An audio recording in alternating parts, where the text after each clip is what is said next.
live stream where you can submit your images and I'll edit them here for you live using DxO Photolab 8, of course. And I always like to sort of walk through or talk think out loud.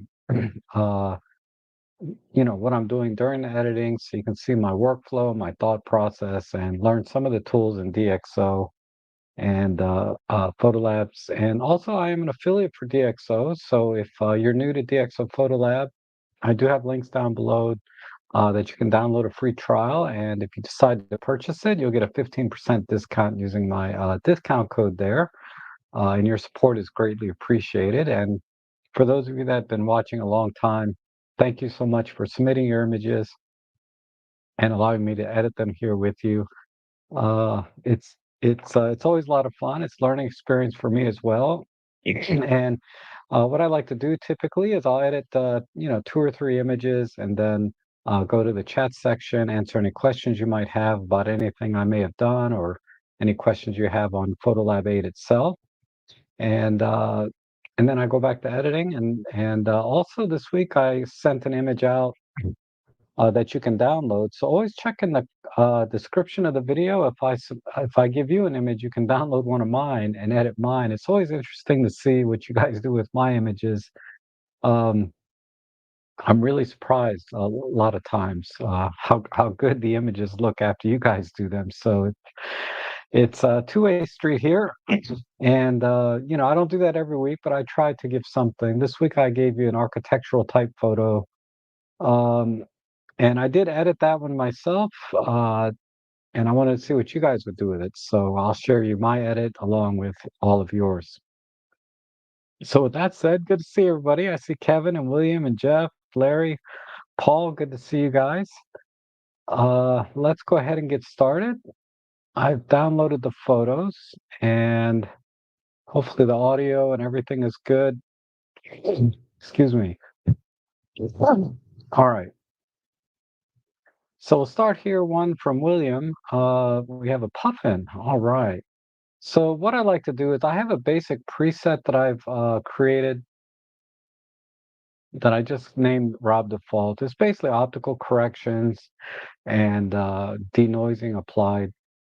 And I do that to all of my images. I always do optical corrections and denoising. It makes a really huge difference in the final quality output of the image.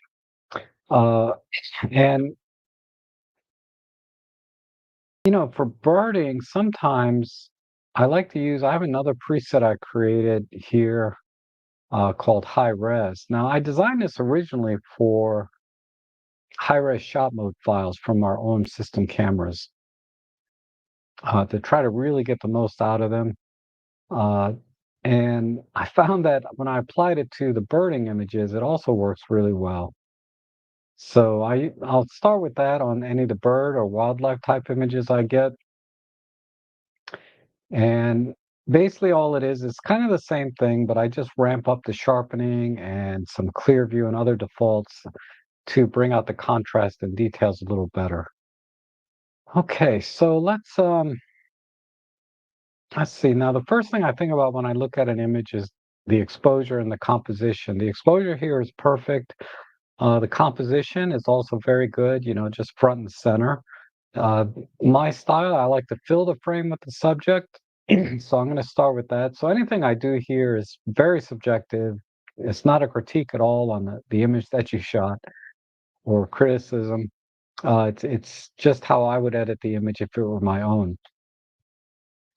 So I'm going to just go with a square crop and fill the frame because there's really nothing in the background to add any value to the scene, in my opinion. And since he's kind of looking over to the right, I'll just put him a little bit to the left of the frame and go with that. Okay, very good. And with birds, typically it's like eyes, beaks, and talon. And in this particular instance, I want to kind of ramp up the colors on the beak.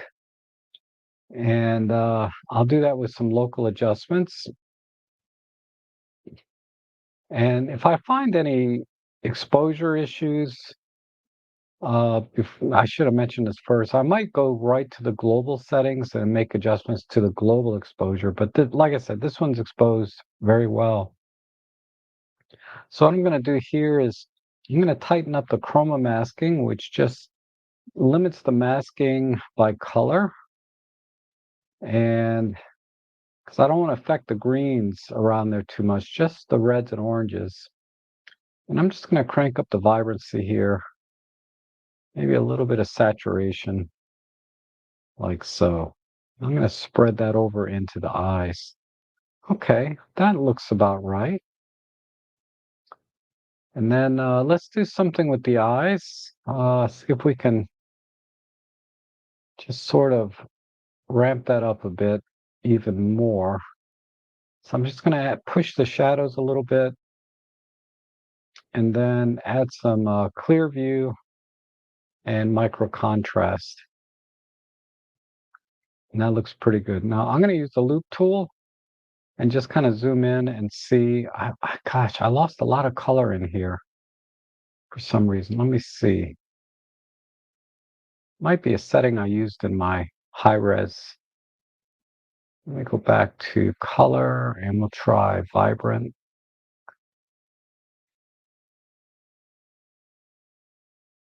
How did I lose the color here?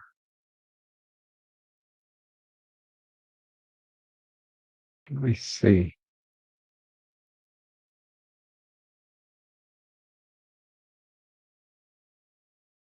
Oh, it's when I zoom in. But when I actually, so it must be, maybe I shouldn't use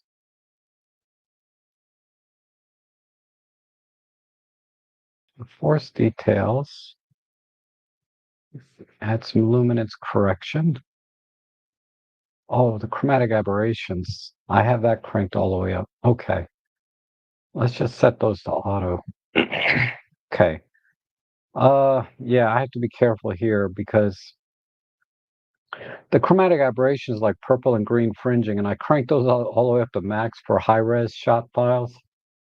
Apparently I don't want to do that here because of the I'm losing more color than I want. But we're good now. Okay, so let me use the loop tool and just check. Yeah, okay, we're looking good here. Lots of details here. I'm going to back off the luminance a little bit here. Turn off dead pixels. And we'll just back that off a little bit. I don't want it to get too crispy. All right, very good. And what I might do is just increase the contrast a little bit globally. I want the whites here to be a little brighter. So I'm just going to do that with maybe just push the highlights a bit right there.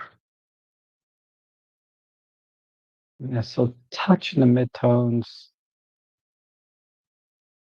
And we'll pull the blacks in just a little bit.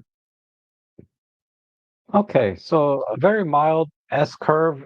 If I was doing this using the tone curve here, it would be kind of an S curve, but with just a little more emphasis on the highlights.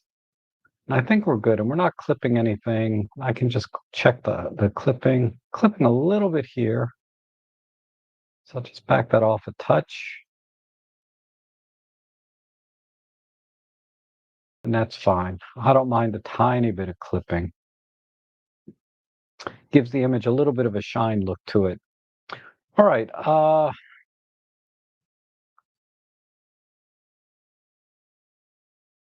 I think that's it. Maybe I'm going to soften the background a little bit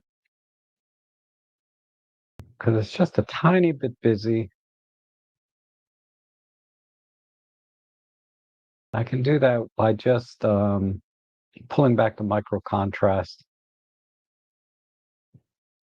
Yes. Right there.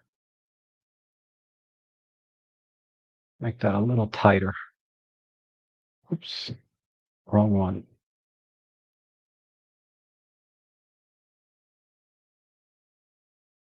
Like that. I think that's it. So let's export this. Original folder, sRGB, preserve colors. That all looks good. And then we'll do a side by side.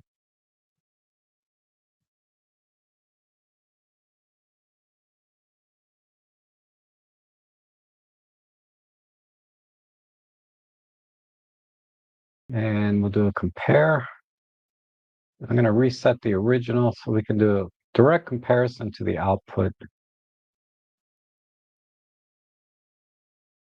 All right, so there's the original, much larger frame. But I wanted to, I just prefer filling the frame as much as I can, but I did want to give some context of the location that they're on a rocky hillside. So I didn't want to crop everything out, but we didn't really need to see all of this, in my opinion. So let's just punch in close and see how DxO did with the fine details. And I think it did a great job here. Lots of color. We can see a little bit of a shading or pupil in the eye. Nice details on the feathers. That's pretty awesome. So very good. And we'll just do a slider. There's the edited image, and then there's the original. I think that looks great. So the key to that edit was, uh, or one thing I want to mention is in the color section, I set it to vibrant. And I'll just show you what this looks like in natural. It's not quite as punchy. So when there's really nice colors in the scene, I like to just select vibrant, uh, just to give it a little more pop. All right, next one here we have from Larry. Okay, we have a beautiful landscape here. Some cactuses or Joshua trees. Nice haze out here. I think we have some. The other thing I look at when I'm looking at landscape type compositions, I'm always looking for places that I can accent sort of the foreground, background, just accents that I can add to the scene to kind of break it up a little bit, uh, and make it a little more interesting. So in this case, I'm looking for some yellows maybe in the grass that I can highlight. So there's only a tiny bit here. These little, like, I think these are Joshua trees. These guys are just about the same color as all the brush. And there's some red tones here in the mountains that I think will complement these greens. So let me apply basic preset. And then from here, I'm going to try and separate the tones, meaning the colors in the mountain, and then separate some of the color here between the yellows and greens, and keep the water. The framing is really good. I can probably cut out some of the sky. So let's see what this looks like in, say, a 16 by 7. That might be too narrow. Yeah, that's not bad. I think I'll go with that. Uh, let me just eyeball a 16 by 9 as well.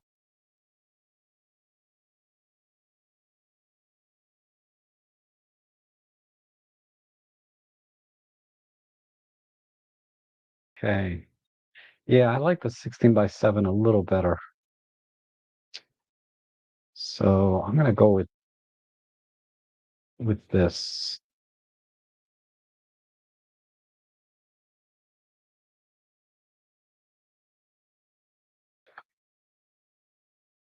Maybe, oh gosh, I'm sorry, I'm a little indecisive here. Let me try the 16 by 9 one more time.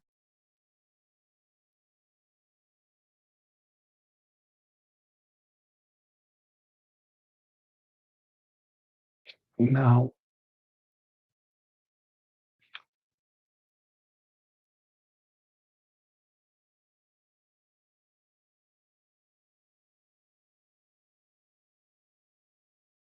yeah, 16 by 7. I think that's my preferred composition right there. Okay. Um, I'm gonna go with that. And then these colors, I'm just gonna look at the use the dropper and just check the colors here. So surprisingly, this is magenta. And then down here, these look more, and then there's some blues up in here, and that's probably the haze. That's interesting. To my eyes, this looks very yellow. It's actually kind of a purple magenta. Then over here, yeah, it shifts a little to blue, I think mostly because of the haze. So, and then down here, it's going to be, yeah, greens and yellows. I'm just looking at the color wheel over here as I drop the eyedropper. And then, of course, this is a strong blue. All right. So I think what I'll do,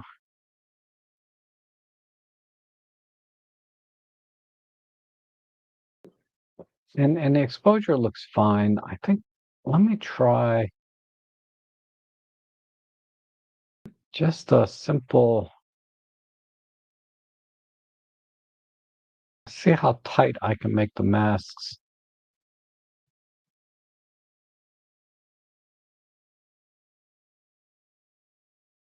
And up here,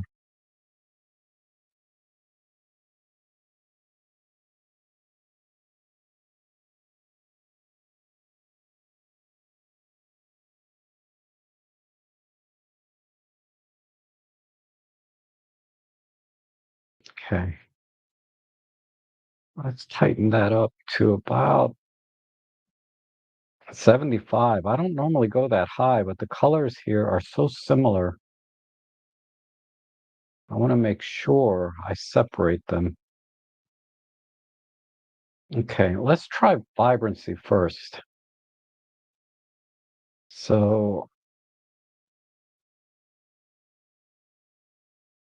that's doing a little bit. Now let's try the, yeah, that's working. Okay, maybe not quite that much. And then we had a bunch in this range, and then we had a bunch in the blue range.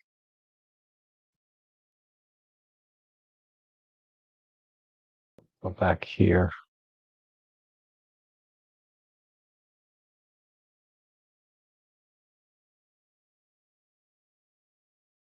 I'm gonna lower the luminance levels on the purple and the blues, maybe raise the luminance level a bit, or yeah, we'll pull it back. All right, I think I'm getting a little better separation.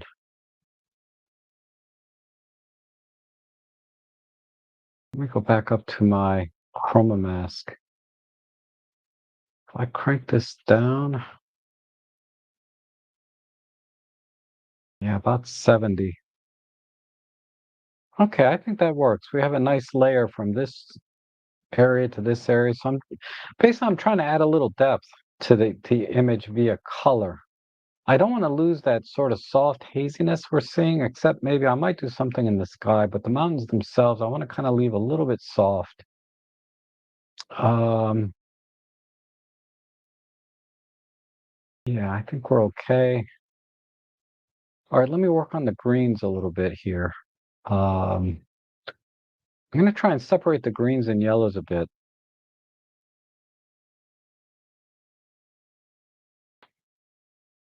Um,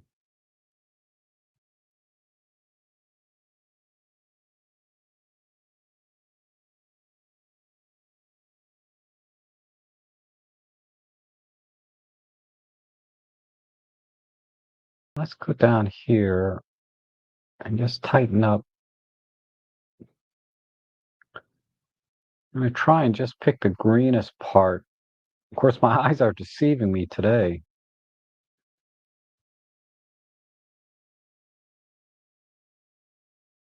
Okay, let's see if we can just push the vibrancy up a little bit.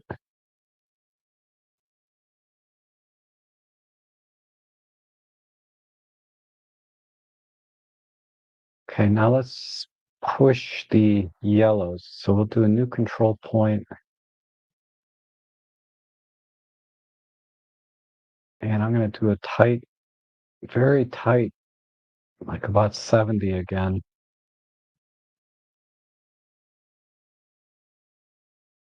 And I'm just picking what I think are yellow points in the landscape here.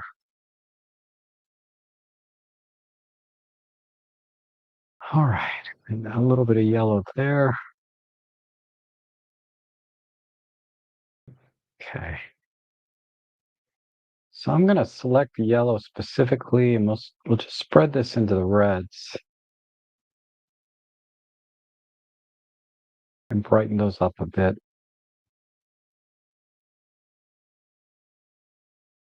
Okay. So yeah, that pulled it out a tiny bit.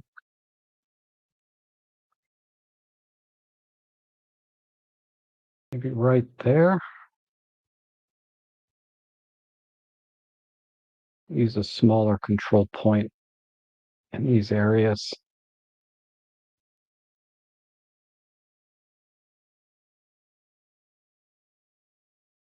That one can be a little bigger.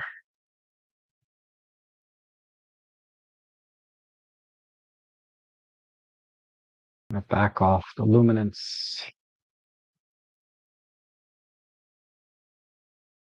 just a touch brighter. Okay. All right, now let's try the water and sky. So I'm going to use a linear gradient or a linear or control. What do they call this? Control line? Yeah, I'm going to use a control line. Select the blues, tighten up the chroma again, and the luminance, because I don't want to affect the mountain too much.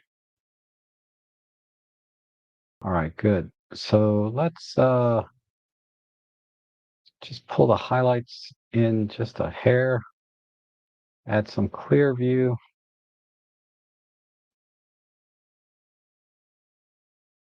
I think the highlights are fine. Maybe, yeah, we'll leave the highlights alone. And then I'm going to do a separate control line for the clouds. So put the dropper right on those clouds and crank up the contrast there.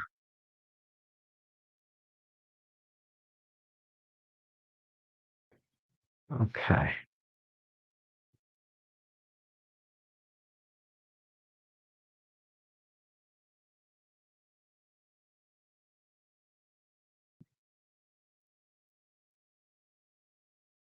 Up there. All right, so I'm just going to do a quick before and after and just see.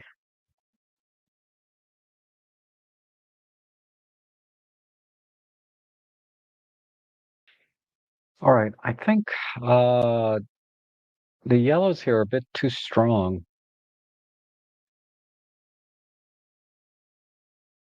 Just look. Yeah, maybe not.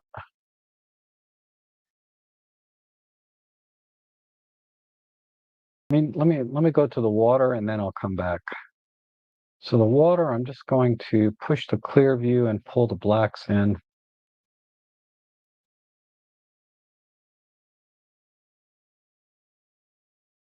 I'll leave that right there. Now I'm going to shift the white balance. I need to get rid of some of the green on the water. There we go. Just a hair.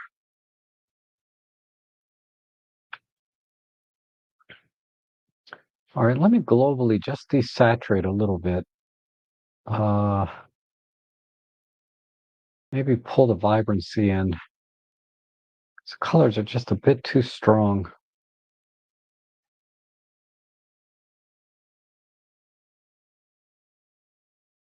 All right, that looks good. Because it was just starting to get too rich, the color, and it was taking away from kind of the softness of this very dry desert area. I mean, I don't want to take a desert and turn it into a rainforest, right?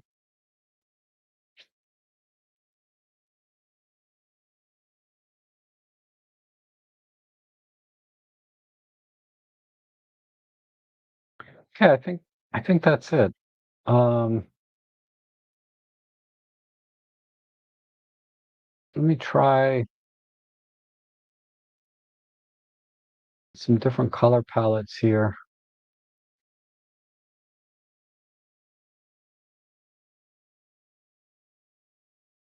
Natural,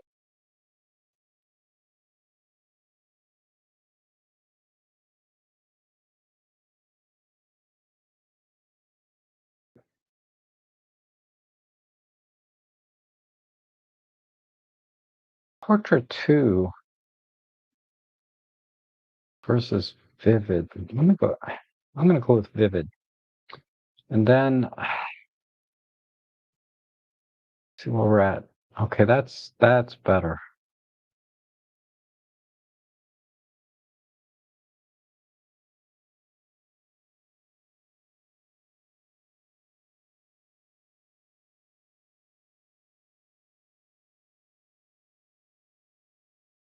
Okay, I think that's all I'm going to do. So let's export that.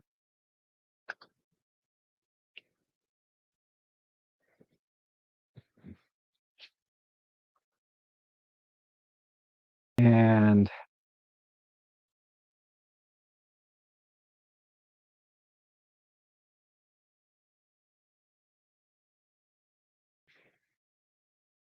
reset and do a side by side.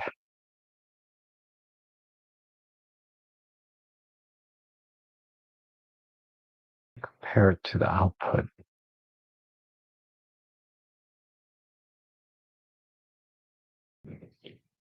All right, so here's the original on the right.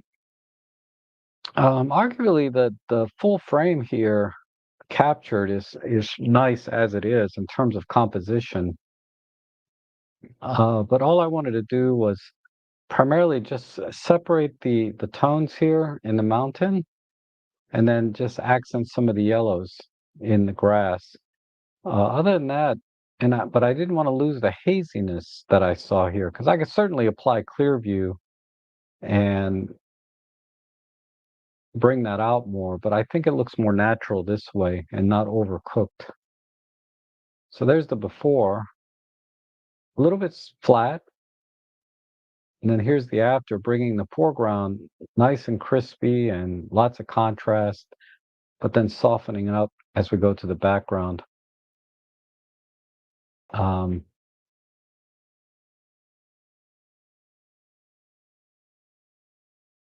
yeah, I think we're okay. And then I see Paul says the water looks too vivid,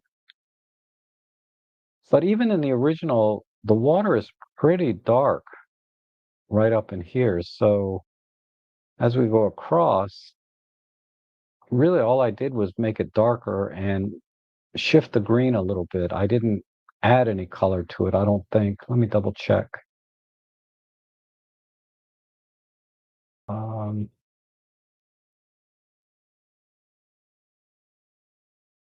I go back to my control line for the water.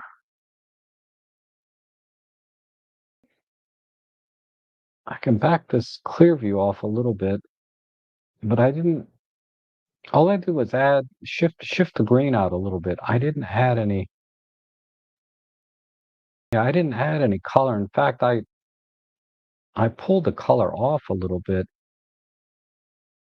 So that should be pretty much true to the scene, I think.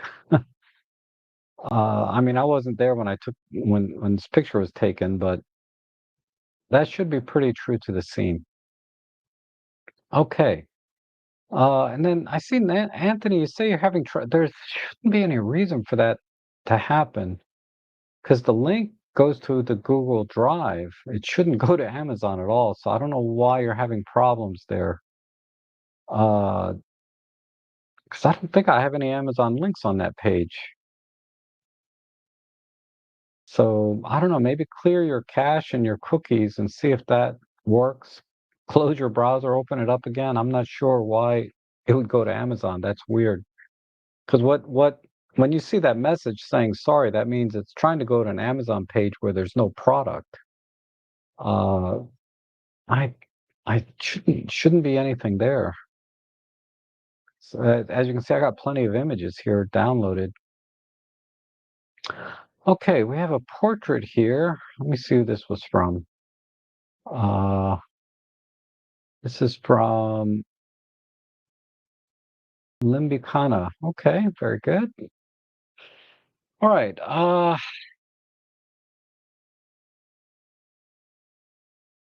Lighting looks good. I may darken the background a tad, and I kind of like the low key, not low key, but I'm sorry, kind of the very muted color palette as it is. I mean, raw files are meant to be kind of pumped up a little bit. They tend to be a little bit flat, but I think I might even go a little bit flatter with the color palette here. And compositionally is maybe a little bit too much headroom for my taste. So let me do a classic 5 by 4. Oh, sorry. Let me apply basic preset first and then do a 5 by 4 crop. Come down and we'll just clean up some of the floor a little bit. So let me see if I can darken the background first. So I'll just use a control line. We'll come up here to the grays and tighten up the chroma mask and the luma.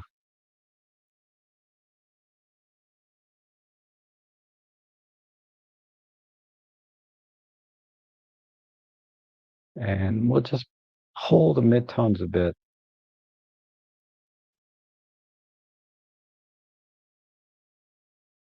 and the shadows and the highlights. Whenever I do select the tones, I try to get a straight line here. And to me, that looks the most natural when you're making adjustments to the tone curve. Um, but yeah, see now the saturation looks a little punchier just by pulling the luminance back a little bit. And then let me go to the global and let me just pull the vibrancy in and see.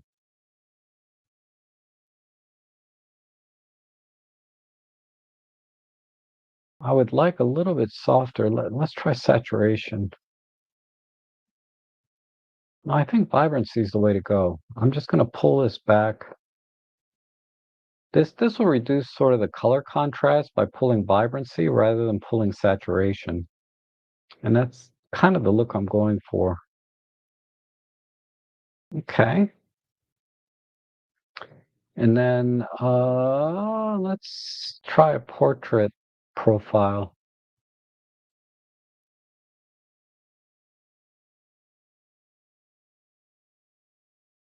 versus natural or portrait one.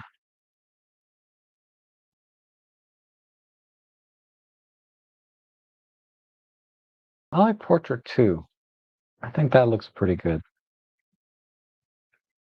Okay, I'm gonna just touch up a couple of spots down here.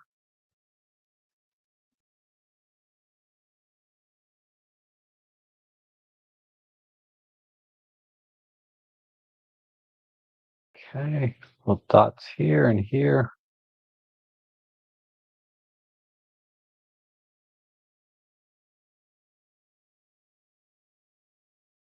No, don't need that one. All right, and I'm gonna see if I can soften that a bit more. Okay, let's go to the face and let's reduce some of the shine that I'm seeing on the face here a little bit. So I'm going to use the healing brush again, but I'm going to turn the opacity down to about 45 to 50%. And let's see if I can find a smoother skin tone. I'm going to have to maybe pull a little bit from that side. So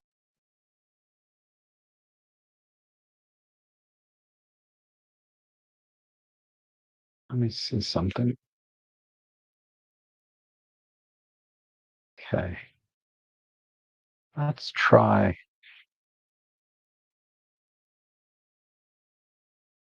Yeah, I'll just pull from here and then we'll back off the opacity even more. Okay, good.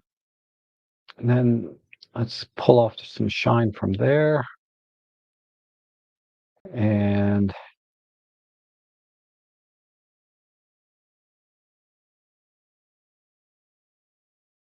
a little bit here on the eyes. I can grab from here, from the nose. I can grab from here as well. And just increase the opacity back to 50.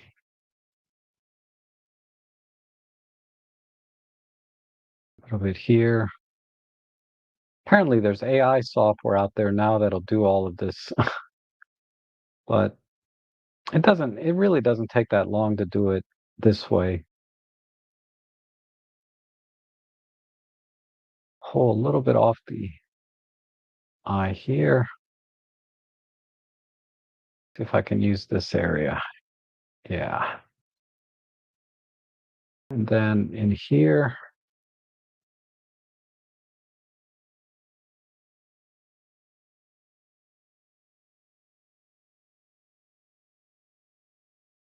not sure. Okay. And then just a little bit there. This one I'm going to back it off.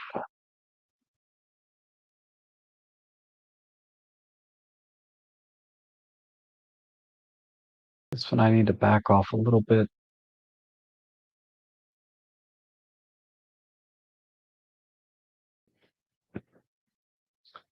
Mm, Just,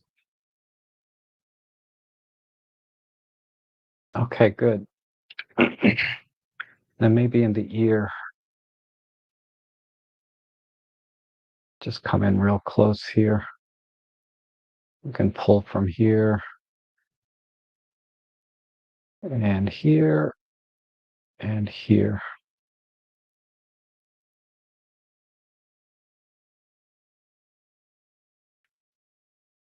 Okay. So yeah, Paul's asking what I'm doing here with the healing mask. So I'll just elaborate just a little bit more. So I pull up the little Band-Aid icon. And the repair function, basically, it's a little bit different from cloning. It tries to uh, pull the textures from a different area and sometimes a little bit of the color and mask that on top of whatever I'm brushing. Versus cloning tries to make an exact copy from from an area onto another area. So what I'm trying to do is just mask the texture. And texture, if it's very high contrast texture, like on the shiny parts of the skin, I can mask that with texture that's very low contrast. So normally I like to pull from other skin areas that are smoother, but there's not a lot of exposed skin here that has a smooth texture. So that's why I pulled from the gray area. And it's also uh, why I sort of went low contrast as well. I guess I should explain that, but I went with a little lower contrast image in terms of color, like a low contrast color or more muted color palette. Uh, I just kind of intuitively went that way because I knew the skin was going to be a little bit challenging in this case. So that's all I did. And then I only masked by like 50% because if you mask 100%, then it's going to almost completely replace the color and the texture with whatever you're pulling from. And that would hide, that would mess up the face quite a bit, right? So, because I want to maintain the natural textures of the face and the tones.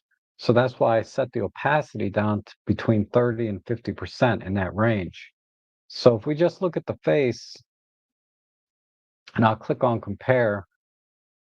Well, let me go back to the healing brush. So that's what it is now, and that's before. So I'm just pulling off the shiny parts. That's all. Okay. Hopefully that makes sense. Uh, I think for the shoes, I'll shine these up a little bit as well.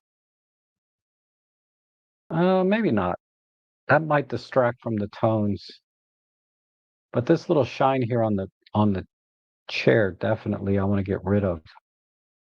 So I'm going to set that back to in the 50s and just pull off the shine here. And again, I try to pull from an area that's similar, right? Because if I pull from the pants, say, you can see that it's darkening, and that's not what I want. I want to try and pull from the same area the best I can. Have basically the same textures and tones, but without the shine, right? Okay, that's good. And the shoe, I'll leave that as is. I was thinking about making them shinier, but then I think that would distract from the subject, right? If the shoes stand out more. So let me see where I am overall. So I think the only other thing is down here in the front, the light's a little bit strong. So I am guessing this is a relatively small studio, so the lights were a little bit too close because the luminance here is too strong and also a little bit on the front. So I'm going to temper the highlights here and then temper the luminance down here next. So let's see, I can temper that down quite a bit.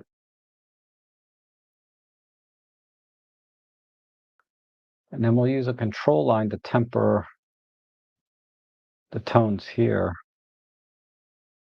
We'll spread that out. And then I'm going to tighten up the chroma and the luma. And we're good. All right, so basically I just copied. So you can see I combined the control point and control line. I just copied the settings I used on the shirt to the floor. Because I don't want anything to be brighter than the main subject here. This should be the brightest part of the image generally. So I might even temper the shoes a little bit. And again, this is just my subjective choices, right? But I'm going to temper the shoes a little bit. And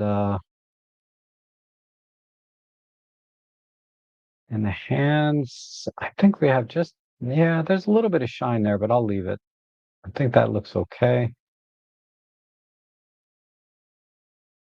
And a lot of black people or people with very dark skin, right? I should say, uh, they like to use a lot of lotion, right? Because they don't want the ash. So a lot of times when you're photographing, black people, you have to be very conscious that they do use a lot of lotion. They tend to use a lot of lotion. I mean, I'm stereotyping a little, so I apologize, but that's just been my experience. So you have to do a little more work with shine and be very conscious of that in general. Okay. Um,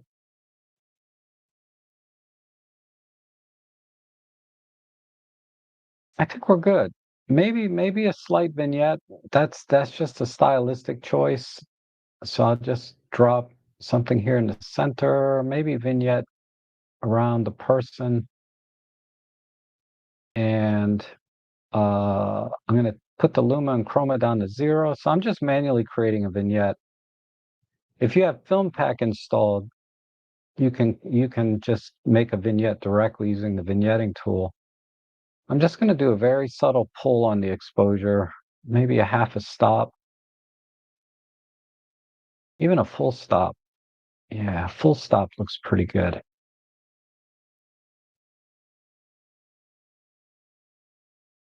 I'll raise this up. All right, I think I'm done. So let me export that.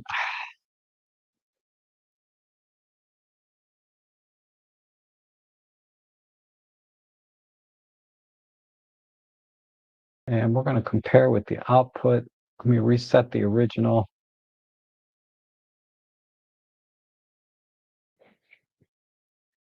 Okay, so again, a very muted color palette. And now you can see that really right in here is the brightest part of the image. Oh, let me get my big head out of the way. Versus, before there was a lot of light down here and on the shirt, a little bit too much on the shirt. Uh,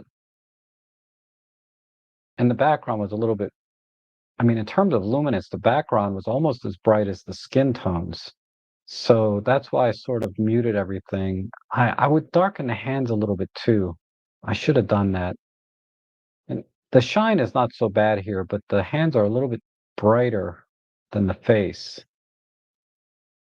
Uh, and I assume that's because of the lighting, the way the lighting is set up. The lighting seems to be coming kind of down pretty strong.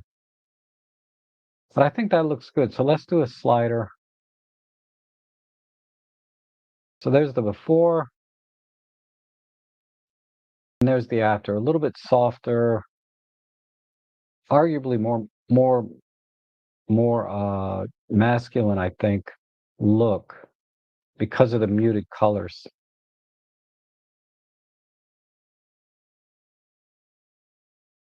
Okay. The only thing I didn't really get to, and it's not quite as critical on this image, but let me just go back to my original edit, and there's some, veins in the eyes, right? So what I do there typically is I'll just put a little control. Let me make this smaller. I'll just go in here and just use a very small control point and desaturate the reds. I might spill it into the oranges a little bit and just desaturate those a bit and push the luminance and do the same thing over here.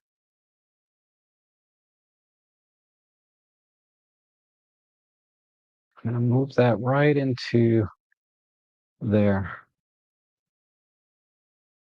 And hopefully I did that without making the eyes glow. Yeah. So that's the other thing is a lot of times people have red in their eyes, red veins, and you can temper those by just desaturating the reds and then pumping the luminance a little bit just on the red channel only. All right, very nice. Okay, let's see. And let's go here to Nick's image. Nice little seascape. What is that? Is that a bird? Most likely. Could be a bird or a UFO or UAP. All right, so this to me is begging for a very wide crop. There's just so much sky, and there's a lot of interesting things going on here in terms of patterns. I need to straighten the horizon a tiny bit.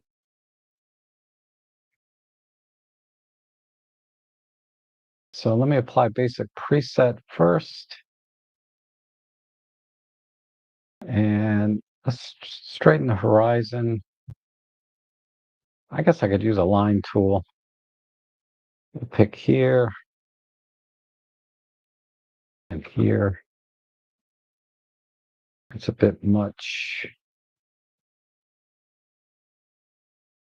I'm just eyeballing it. Okay, that looks good. And then let me try actually 17 by 11. No, 65 by 24. This is really wide. This is like a panorama.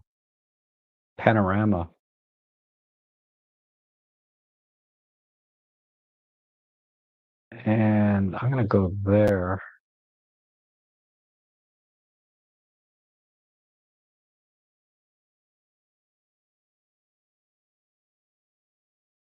Okay, now globally the exposure is a little dark, so I'm just gonna push it maybe a half stop.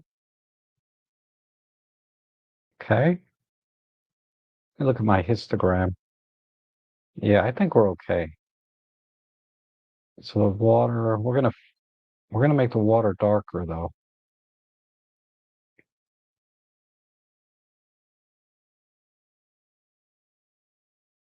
Make the greens a bit lusher. So I think I can do this with a control line.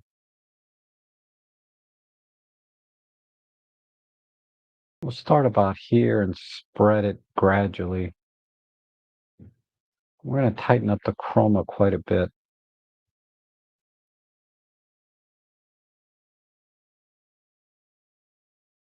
Let's just pull the blacks in. Maybe clear view. Yeah, a little bit of clear view.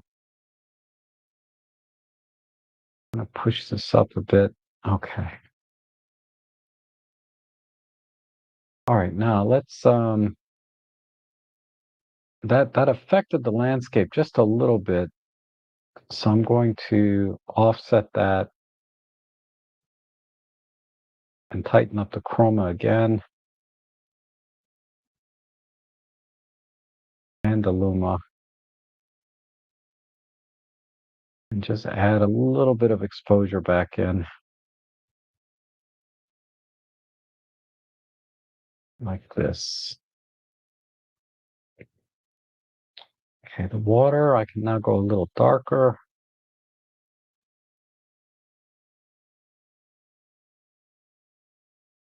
Go back to the landscape. Bring that in a bit more. Let's add some vibrancy.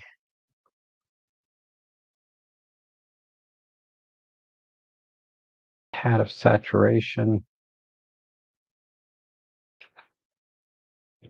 Okay. Uh, questioning this foreground here. Let me just see what it looks like if I take that out.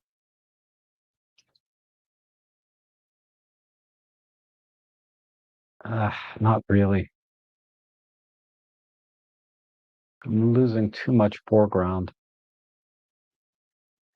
Maybe,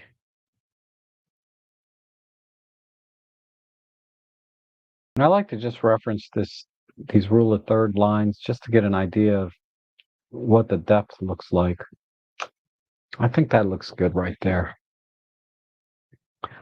Uh, Still not crazy about this brush in the front. If I come all the way in, yeah, no, that angle of view, I think right about there.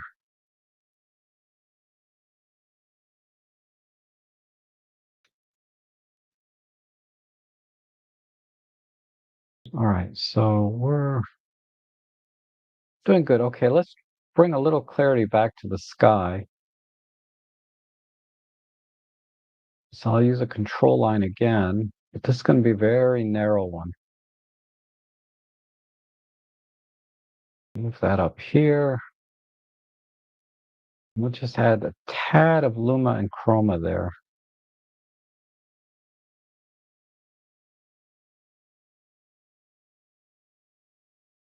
And some micro contrast. Spread that a bit. And push the highlights a bit. Whoops, just a bit. I want to separate it from the water. Maybe just some regular contrast. I won't have to add too much to the highlights.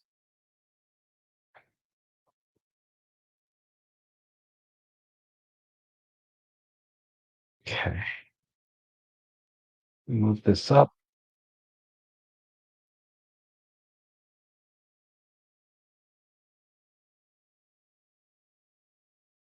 Just give it a tad more.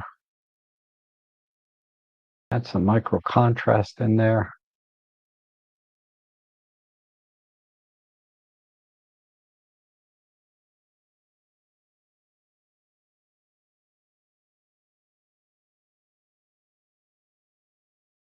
Okay. Yeah, I think that'll do it. So let's export that.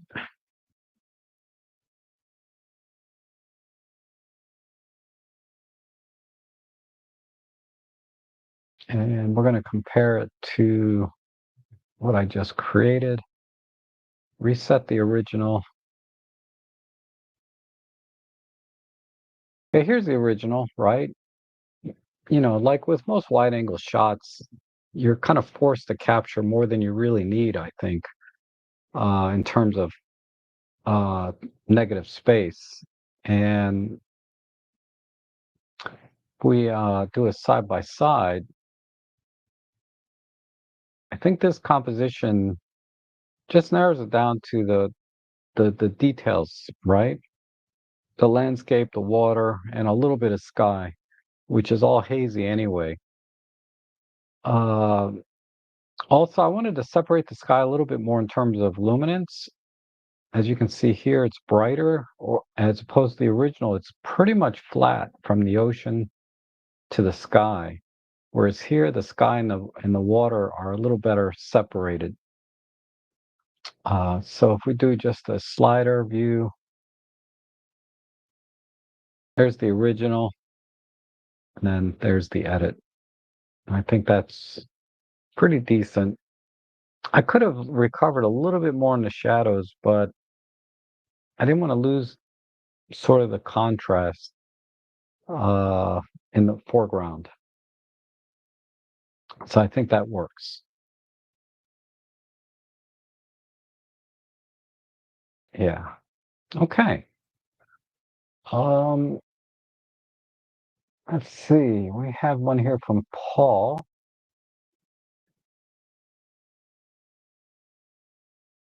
And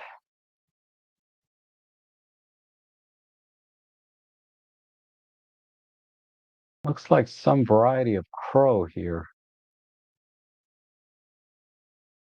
So let's apply basic preset. I mean, this shot is already very tight. All we have to do is maybe bring out a little bit of the details in the feathers and temper the background just a tiny bit.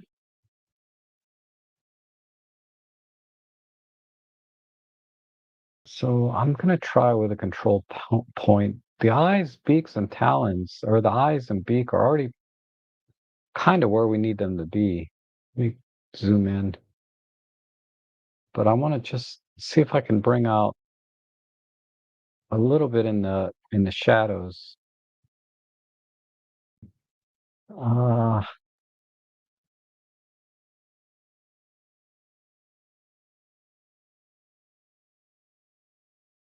what if I do it this way?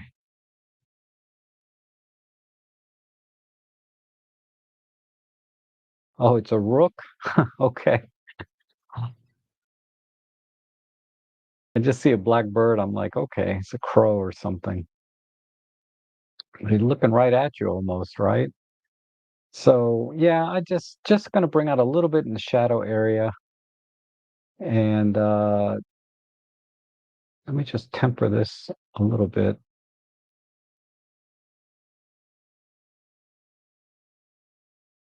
We do the same on the wingtips. And now let's try for contrast.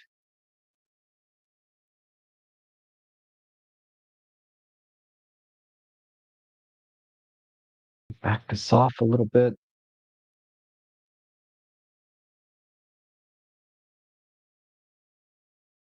All right, good. Now let's bring out a little bit more in the face. Well, let's start with the beak there and just kind of go around that area. And we'll temper the mask a bit here and just add a little bit of luminance or brightness, some clear view and micro contrast. Don't need that. I think we're good there. We can touch up the wings a little bit, give it a little bit of, or I'm sorry, the feathers, just give it a little more pop here and there.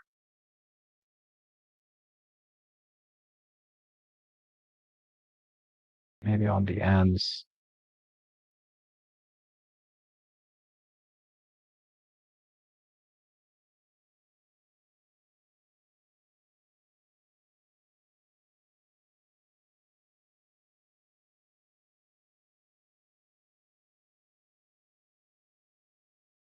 I just want I just want to accentuate. Ooh, that's too much. Accentuate the shine on the wings. Okay, now the background, the question is, this might look all right, it's black and white.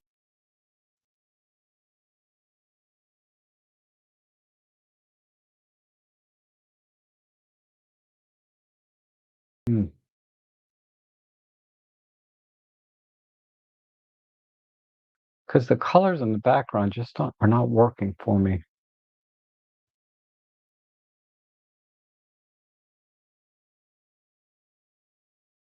I'm gonna go with I'm gonna go with the color. Birds are really about their colors, and there's some very minute iridescence here going on with purples and blues. So I don't want to lose that actually. I think I'll keep that. Let me try a vignette. I need to isolate the bird a little bit more.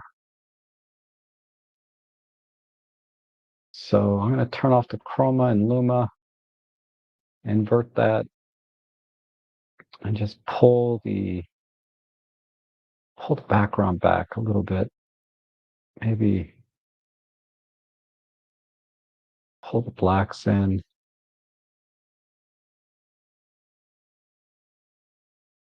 I have this.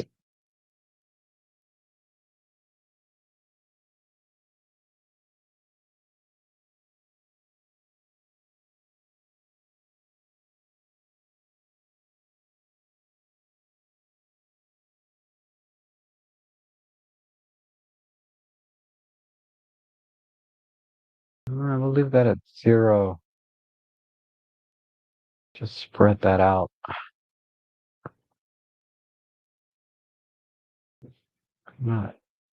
Maybe just give it a little more push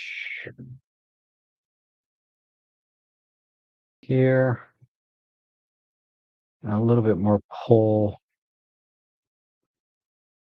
here. Okay, so all right, that looks good. So let's export that one.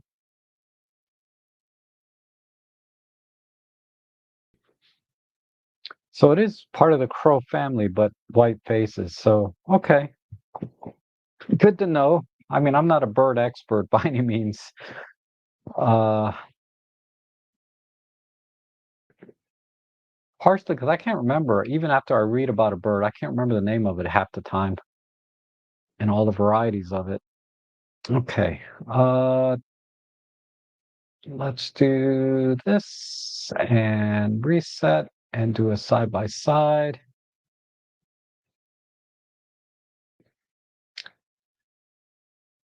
So it's very, very subtle, right? Most of the work is being done by the vignette, actually. But like I said, I wanted to bring out sort of these very minor hues here in the bird and a lot of micro contrast to bring out the details, as you can see here. And then, of course, the chroma and luminance noise in the background is all gone. But I think that looks good. So let's do a slider. So that's the before, very, very subtle difference. And then that's the after.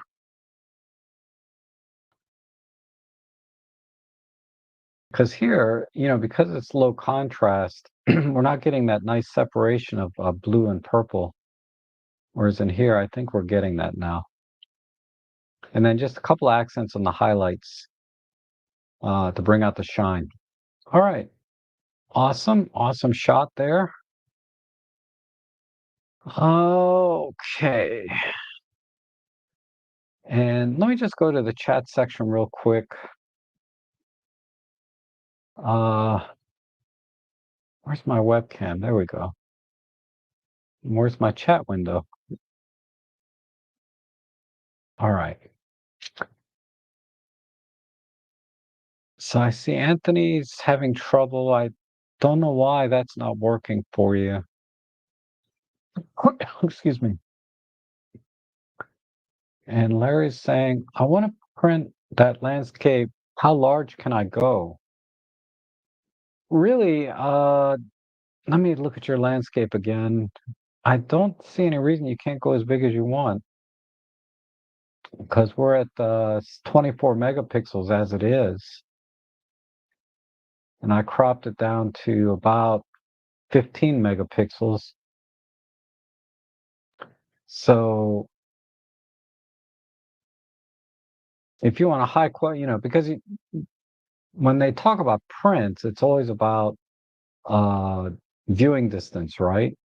So the larger you print it, the further back you're going to have to stand to really view the image in its entirety, at which point the resolution matters less. But, a high quality print would typically be 300 dots per inch.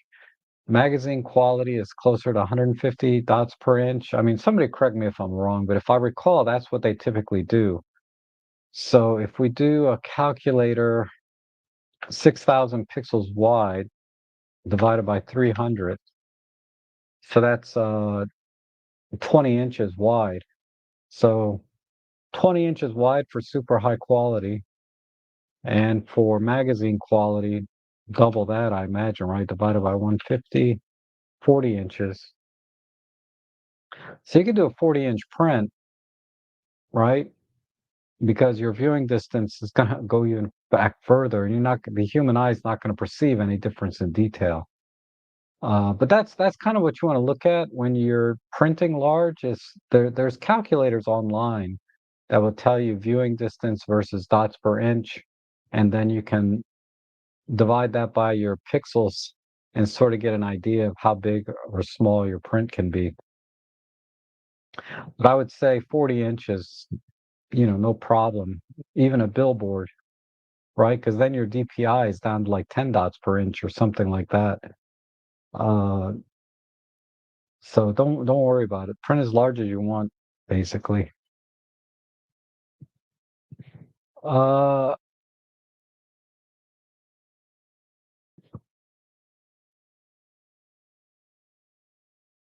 and Steve says, I'd like to see you do a review or impressions on the K33 mono. Any favorite lenses for it yet? Okay. Um, I just got two new lenses for it. So I can tell you a lens I don't like is the kit lens, the 14 to 55, or is it 18 to 55 kit lens, the DA 18 to 55. I don't like that lens. It's a little bit mushy, especially around the edges. And with monochromes, I like to get very fine detail, right? And it's just not resolving the monochrome sensor well. So I switched over to a brand new, new to me, a 17 to 50 Sigma f2.8. I used to have that lens for my Nikon, and I was pretty happy with it. When I had my Nikon DSLR, so I bought it for the Pentax, and that seems to be doing much better in resolving the details. There's still a little bit of mushiness in the extreme corners, but I can crop that out, right? So I would say the 17 to 50 f2.8 Sigma is really good. I also just bought a Sigma 8 to 16, rectilinear super wide angle. That's really good. I have a lot of images on my Flickr page you can check out. And then lenses that I thought I would like, but I'm not using much is the 35 f2. No, it's 35 f2.8, the limited. That's a very sharp lens, but the field of view uh, is a little bit tight. It's more like a portrait, right? It's closer to a natural 50 millimeter field of view. I guess it's a little over that, but uh, I I'm not really using it much because the monochrome sensor doesn't lend itself to macro because macro there's usually a lot of colors that you want to bring out, and of course monochrome sensor is monochrome. So I'm not doing any macro with that camera, and then I don't really do portraits with it either. So I'm gonna have to try some short telephoto landscapes with it. I also tried the 55 to 300 PLM or lens that's got the linear motor for super telephoto lens zoom, super telephoto zoom, 55 to 300. That's a good lens. Again, Photolab helps a lot, right? Photolab makes a lot of optical corrections to make that nice and sharp. Uh, that lens is not bad, but I don't use it very much because wildlife doesn't lend itself. I like to bring out colors in wildlife too. So I would say my favorite lenses right now are the more based on focal range. So the 8 to 16 I really like for doing architectural black and white, and the 17 to 50 for a little bit more standard versatility, being able to go from relatively wide to relatively short telephoto. So those two lenses I really like. For the kind of photography I do that I'd want to do in monochrome, those two lenses are my favorite.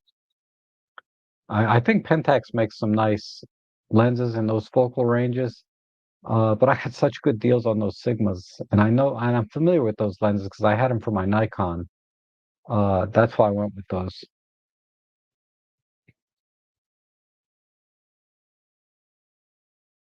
The camera itself, is fine.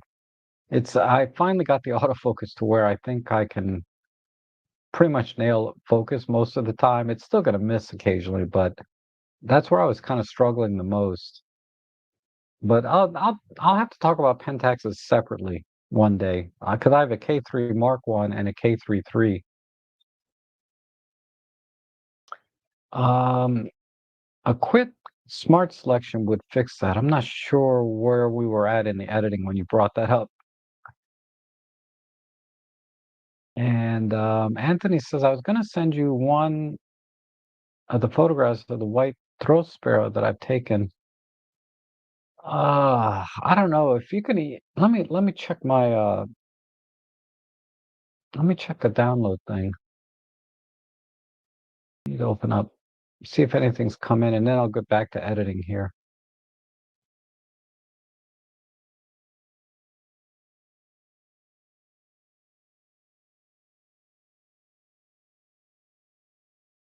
So I see Paul sent his edit of that Rook. Really similar. Okay, we'll talk about that later. It's really close, just no vignetting. Um, the best way, I guess, Anthony, at this point, is just email me a link to the raw file if you want me to edit it, because I think I'll have time. I'll make time. Okay, let's go back to the let's go back to editing. All right, where were we? We just finished that. Okay, so we have a hummingbird. Sorry, this was sent in by Roger. Okay, so we need to brighten the image up. It's a little dark, but let me apply basic preset. And I do this a lot too with really fast shutter speeds. I imagine you're at 4,000. Let me just check. You're only at 1/800th of a second? Ooh, at what focal length? 70 wow, that's a little risky in terms of motion blur and stuff. But it looks like, yeah, you got to tack sharp. I could never do that. 1/800th of a second, man. That's bird on a stick shutter speed, not bird in flight, especially hummingbirds, at least for me. But it looks like you didn't have any problem. All right, let's do square crop, and then I'll start working on the exposure. But we'll leave a little bit of the feeder in this frame, and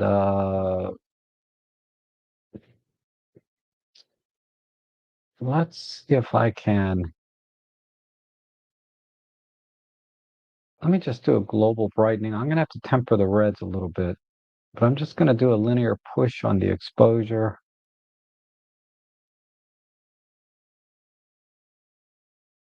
Okay, yeah, that looks good.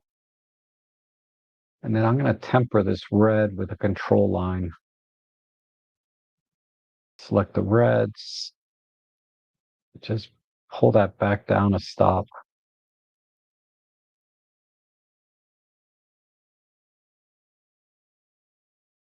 Maybe desaturate it a bit too.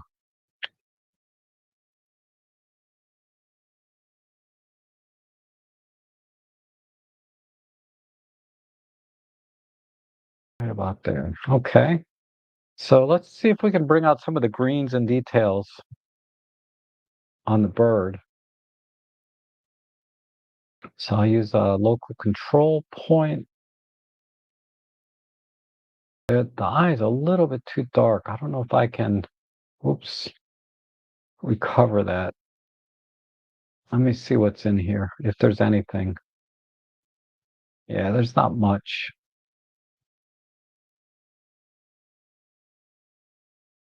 Just a tiny bit of orange in there. Let's see if I can push it this way too.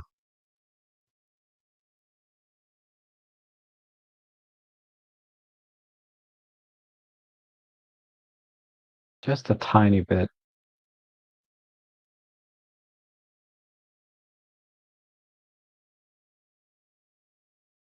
Okay.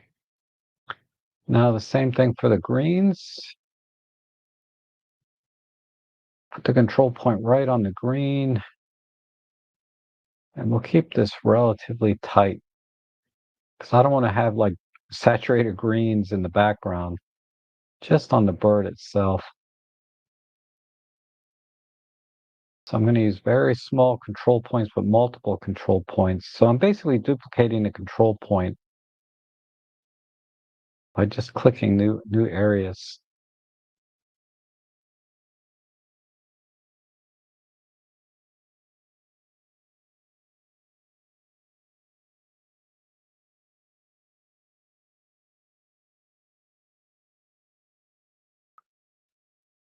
Okay.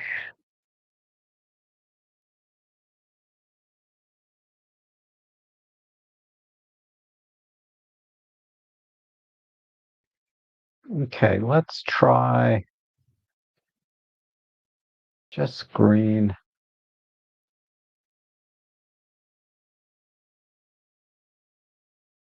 Maybe a little micro contrast.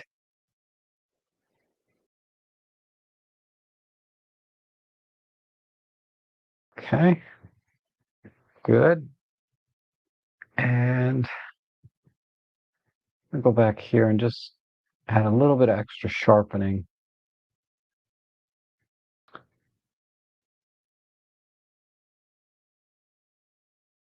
Okay, and then the background. Let's do a control line. No, I think a vignette will work better. Okay. Let me try and push a little bit on the highlights on the wings. So maybe right in here.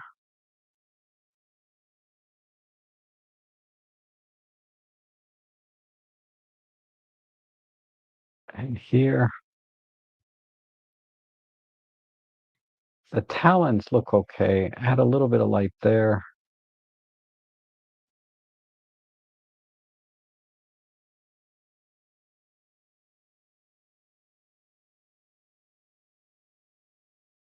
Okay, let me see where we're at. And then just a tiny bit on the feet.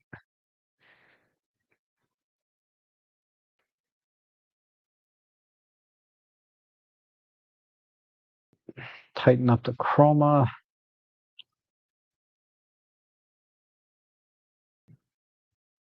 And we'll push the highlights, midtones. Okay.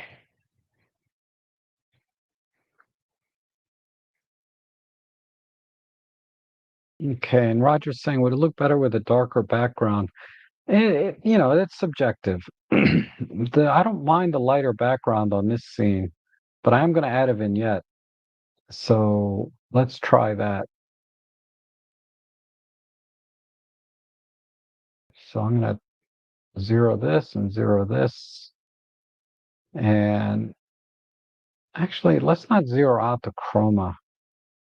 Let's leave that there. I'm going to invert this.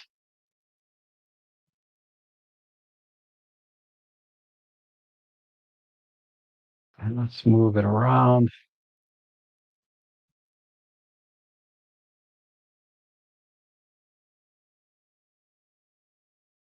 Okay.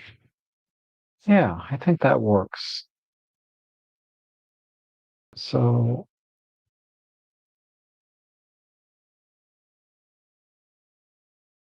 we're good. Let me pull it in a little more. And then I'm going to just brighten this up a bit more. I'll move the vignette around.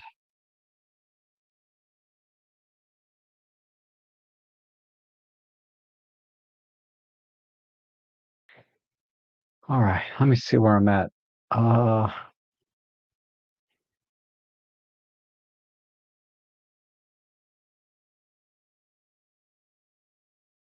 Only thing is this is now too dark. So I think that was a control line, right?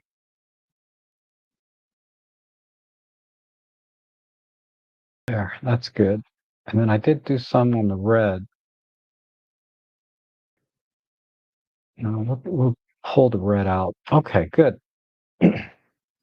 I just don't want the red to be more saturated than the green in the bird itself. Let me temper the vignette a little bit.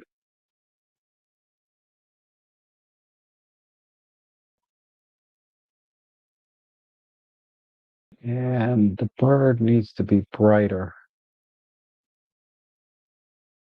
So we're 2 stops there. All right. I think I'm good. So let's export that.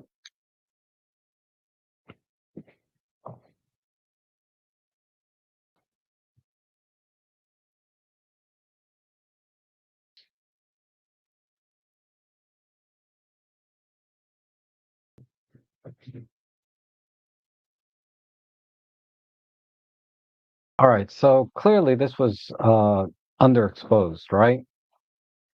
And I get it. Trying to keep the ISOs low, using using that slow shutter speed. At least I would never attempt that, but you got away with it, it looks like. And so slow shutter speed and underexposed it to keep the noise down because you wanted to try to maximize the detail, and that's smart. I do underexpose a lot of bird images to because I know I have about at least one stop of wiggle room to push the shadows with our micro four third cameras. You can certainly push two stops like I did here and still maintain really good detail without introducing too much noise. But generally, I'll do like minus zero point 0.7 or minus one stop for my birding because I know within one stop I can easily bring up the shadows and not lose any detail. Going to two stops is pushing it a little bit, but I think this looks really good. Composition wise, yeah, this is as close as you could really get. Zooming into 300 millimeters would lose detail because that lens, the 75 to 300, is a little bit softer on the longest end. So backing that off to 246 makes a lot of sense. So I think overall, you took this shot perfectly. The only thing I have pause on is just the shutter speed, but it didn't matter here. You got motion blur in the wings, which is a subjective choice, and tack sharp on the feathers. So let's do a slider and see how much detail we brought back. So yeah, that looks great. I mean, you could even crop in this close, right, if you wanted to. If you didn't want the feeder in the shot. If I didn't want the feeder in the shot, what I would do is I would go in here and pull off some of the reds that's reflecting off the feeder itself. But since I left the feeder in here, then this is fine. The little bit of red coming onto the bird there. But again, this is where DxO just kicks butt, right? God, I can't believe you got this at 1/800th of a second. I mean, there's so much detail left in here. Really amazing. And of course, the noise and all that is completely gone, right? Um, so yeah, it looks good. Just to give you a side by side. But I think that came out really good from the original. All right, let's do the next one. I'm sorry, this is from Will, okay? And my window's in order. Let's do a basic preset because I see a little pin cushion distortion here. Yep, there we go. Horizon is straight, maybe just a slight tilt to the right. No, I think we're good. Horizon is perfect. I don't think there's any detail in the silhouette there. Yeah, there's two little details, but I see houses and all kinds of things here. So let's keep the luminance overall about the same. Maybe I'll push it just a little bit. And then we'll saturate the colors and give a little more color contrast in the sky, darken the water slightly.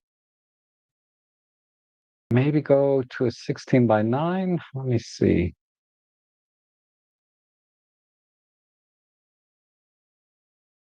16 by 7.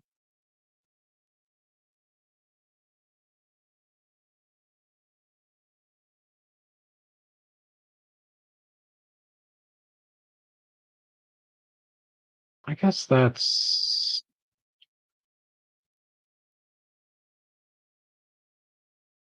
hmm, let me try this. Okay, that works. Let's do this very short control line, put the dropper down here, add some clear view and pull the blacks in a bit. Maybe push the saturation or vibrancy.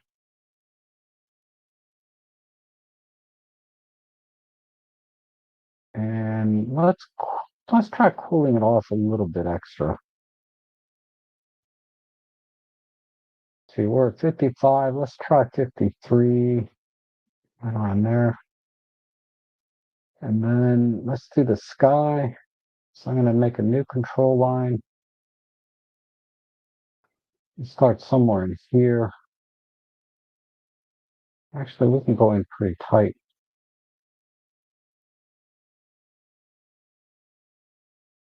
I'm going to move this somewhere in the middle gray area. Add some clear view and contrast. And then I think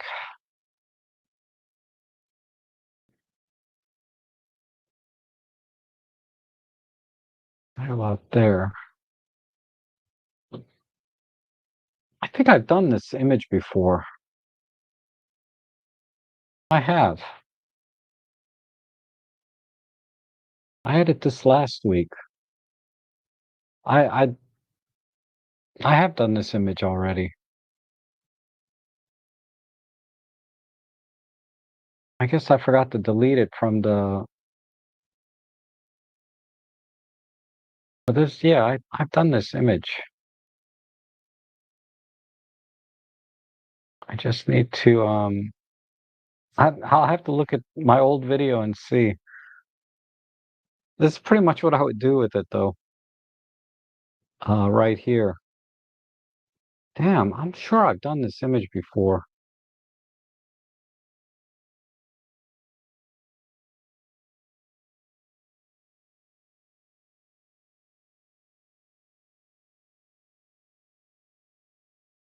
Okay, I think that's it. Let me export.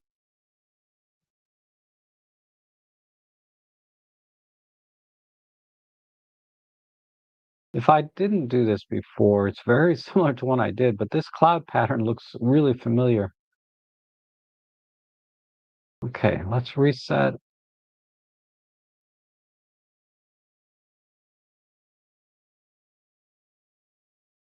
I'm curious how close this is to how I edit this last week, right? Uh, but yeah, I think the 16 by 7 works. We didn't really need all of this up here. There's nothing going on. And then just creating some more contrast here and around the clouds.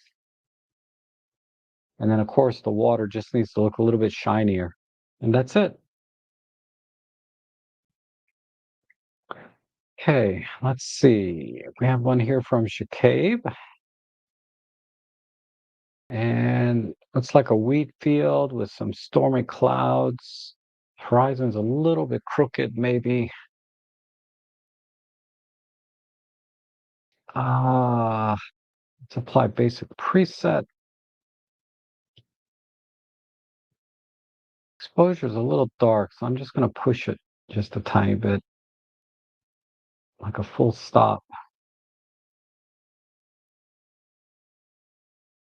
Gosh, not two stops, about 1.5. And I don't think I need these clouds at all. I'm going to crop in kind of tight.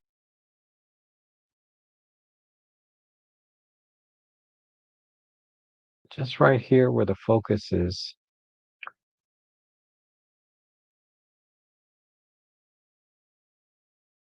And see if I can separate this a little more from the background. So probably just a vignette would do it.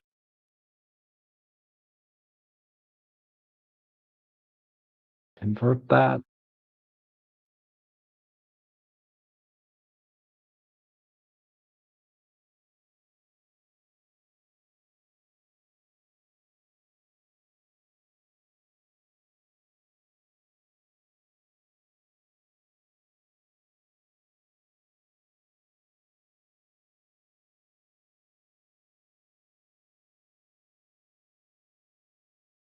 Okay. Then let's give this center, just push the highlights in here. Oops, not that much.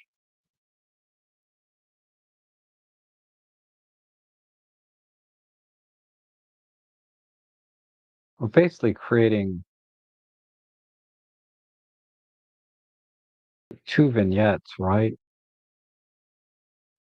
One inverted vignette for the outside, and then one sort of in the center here.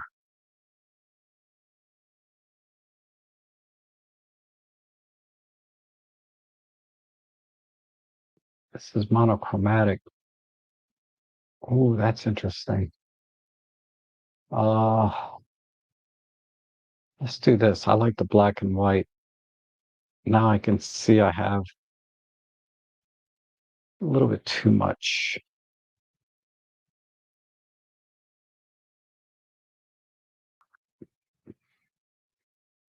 Maybe even.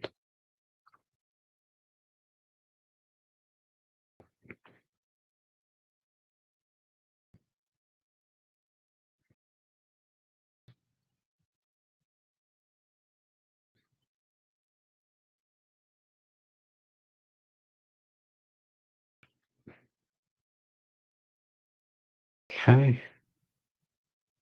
And this vignette can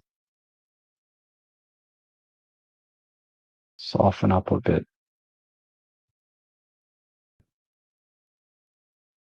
All right.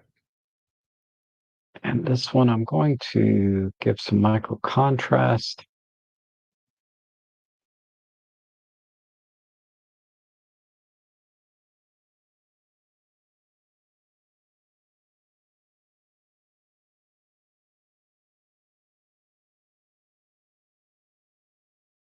Hmm.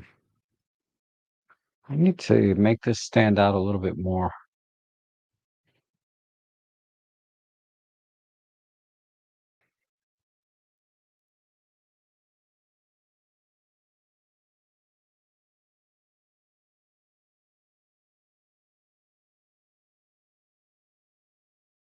Hmm.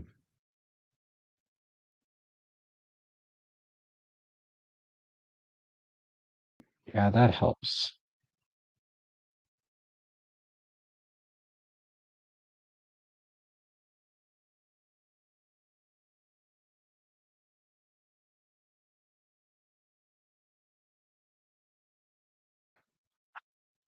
Actually, there's something about this low key, low contrast black and white too. I think I like that better. So just back off this vignette a little bit,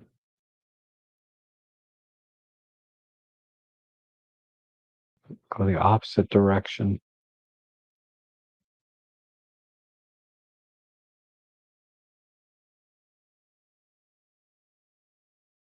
Come back here.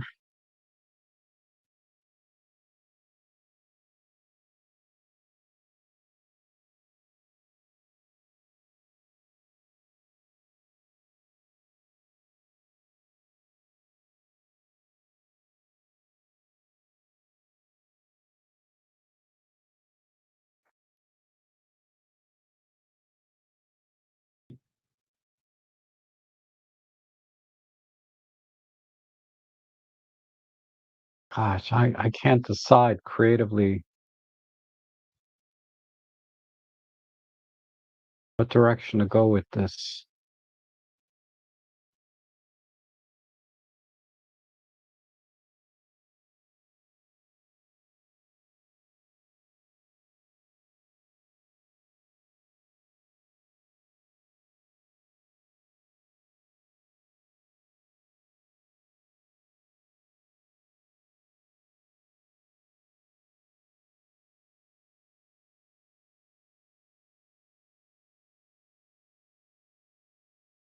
Yikes.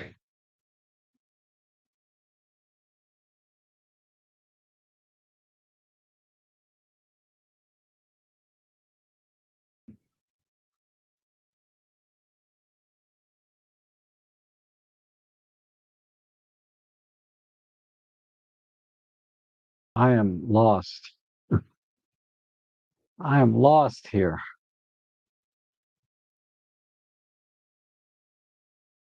I think that's I think that's what I would do. Go back here, brighten that one, and then just pull this one in a bit. No.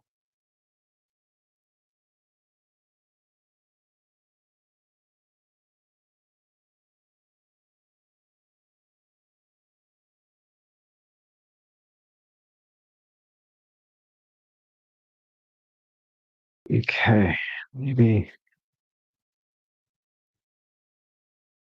this needs a little bit of bite.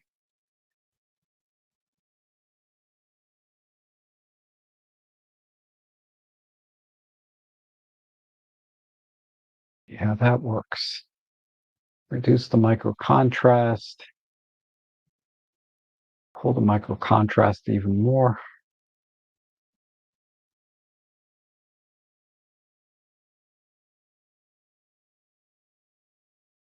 Go back to the center. And let's just put some more in here.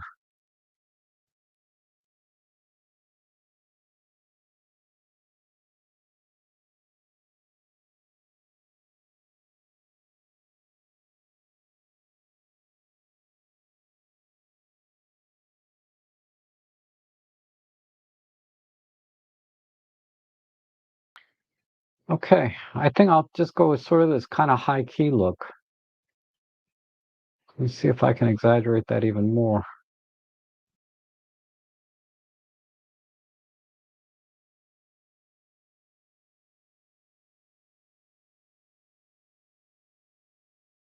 Pull that out.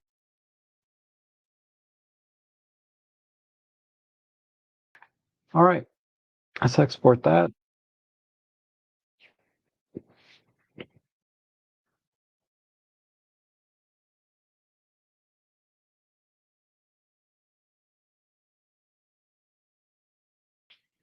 And reset, and we'll do a side by side. All right, so here's the original on the right. And with scenes like this, I I don't know, I have mixed feelings. Like you have this kind of bluish yellow color palette in the original. I you know, I think I think for me, when we're gonna go super shallow depth of field like this, I'm gonna go in tighter. With landscape shots, I typically like a deep depth of field. Again, I'm being very subjective here. And I would have liked to have seen the structures in the background and a little more detail in the clouds. For me, a landscape scene, I'm not a big fan of shallow depth of field like this. Uh, because the grass here, whatever this is if this was up higher, like standing up here in the clouds, that would be the one thing. Then a shallow depth of field, I think, would have worked better. But when it's down here with the rest of the weeds, it doesn't stand out quite enough because it's not like everything right up here is in focus. It's just really just this one. So I just cropped in, and I think that's the edit I would go with. In this case, a slider doesn't really do anything for us, but there's the original, and here's the edit. I think this is how I would have shot it originally, rather than having this really wide field. So that's where I'm going with that. Okay. Let's see. Let's look at the next one. And oh, let's see. Henning's here. Good to see you. Roger has a question. And Shakabe, that's beautiful. Thanks, Shakabe. I appreciate that because you framed that very differently than my final edit. So I didn't want to like insult you in any way because of your original composition. But all right, let's see, we have a Kingfisher here. And this is going to be very, very straightforward edit. We'll do a square crop, come in a lot tighter. Again, this is just compositional choice. Maybe I want to keep some of the grass in the scene. How would I frame this? Maybe like this. I got a nice line going there. And we just need to brighten up the bird and maybe a slight vignette. So let's see if I can bring anything back on the eyes.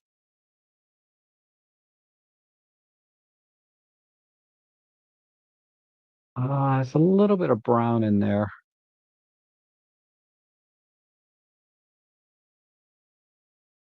but not enough.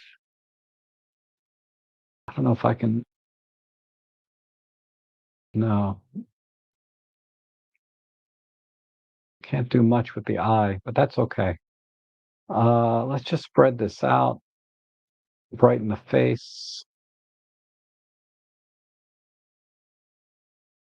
push push on the highlights.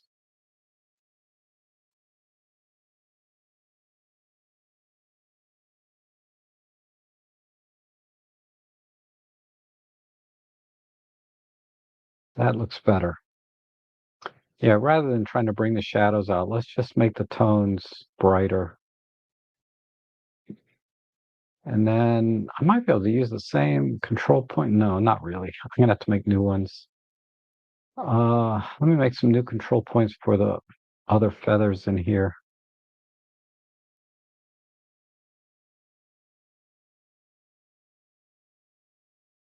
And we'll tighten up the chroma a bit. And let's do a linear push. Good. Add some contrast in. And let's temper the highlights there separately. Um,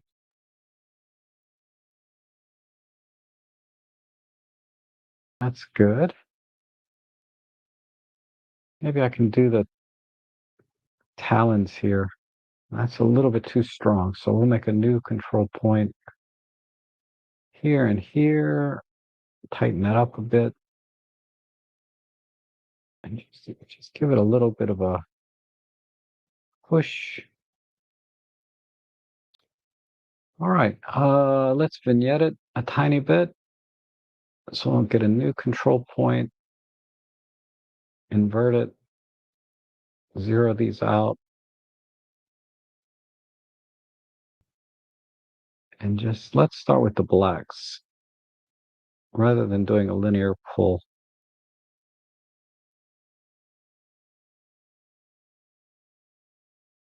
Okay, go back to the bird, give him a little bit more push.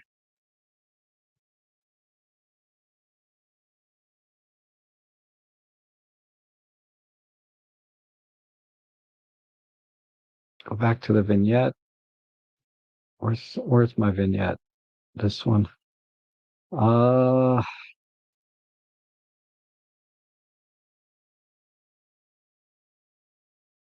little push there, maybe a little push in the greens.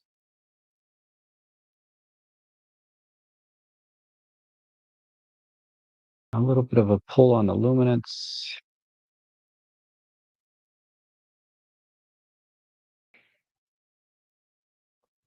And micro contrast, we'll zero that down a little bit.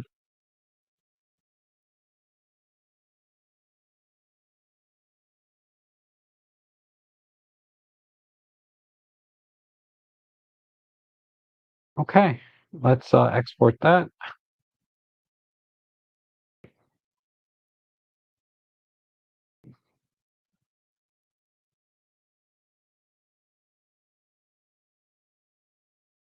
and do a side by side. All right, so there's the original. Again, I just like to crop in uh, and fill the frame as much as I can. But in this case, I wanted to keep a little bit of the grass in the scene. I kind of like that the verticals in the scene breaking up this stick right here. I don't know that I like that.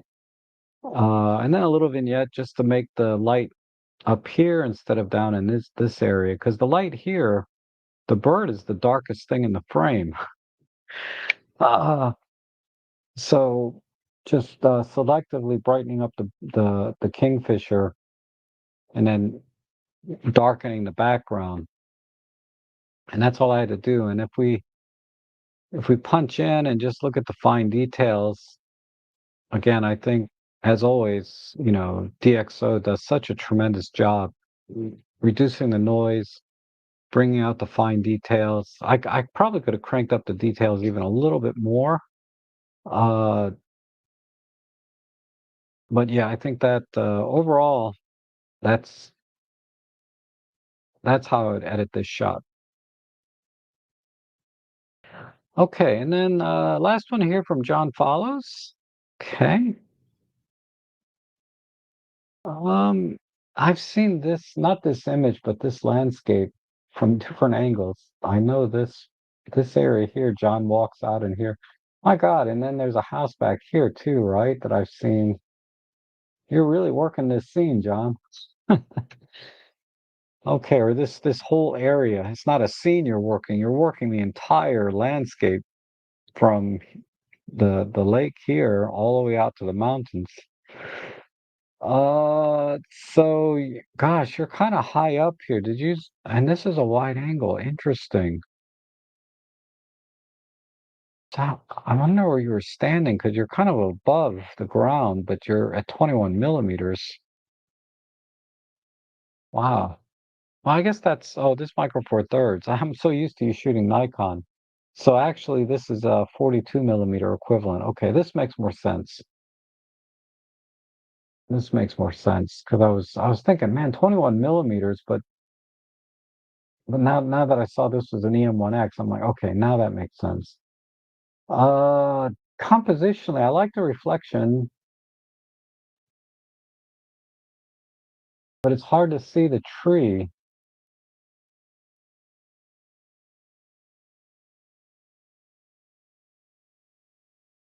I'm not sure how I would crop this. Let me apply basic preset before I get too far along. Whoops.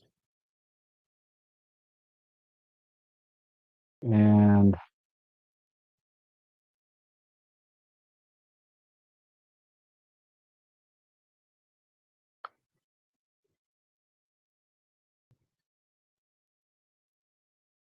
maybe, uh, I think I'm gonna go one by one.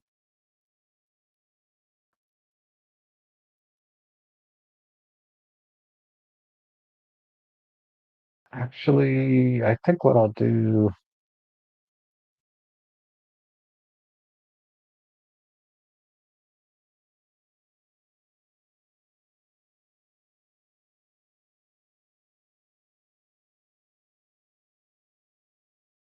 let's see what this looks like.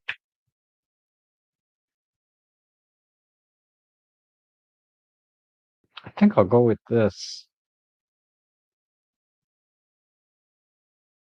because the shot is really about the reflection, right? So we'll just do a little bit of a play here, and it's almost a mirror reflection. You can't even tell that this is the water. But I think this is what I would do.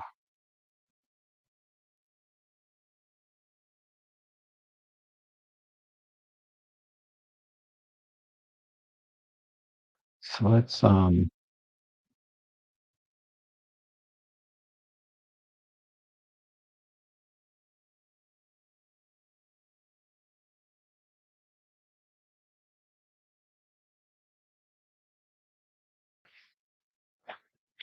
maybe maybe a black and white.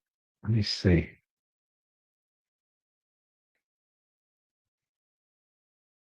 Yeah, I think I'll go black and white. I know John likes color though, but I'm gonna go with black and white. See if we can pull some of the blues in.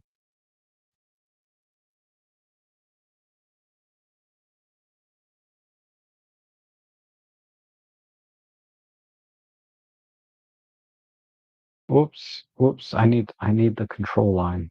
This is where I need to be.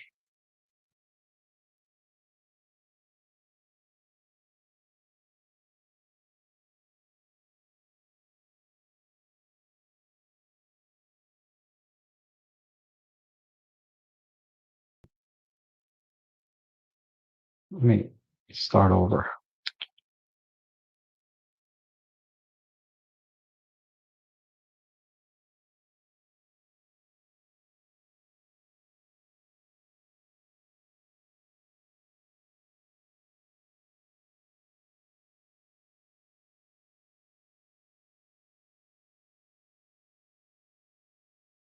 Then, oops, I gotta crank this up. I'm gonna get rid of this.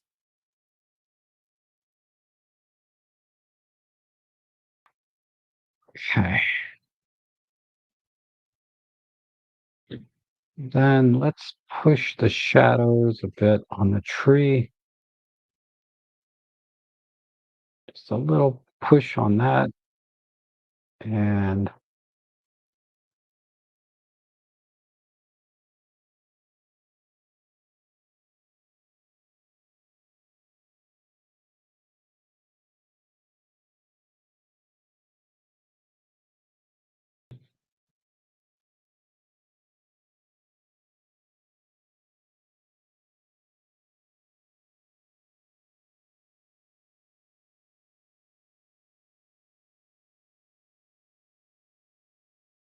go contrast.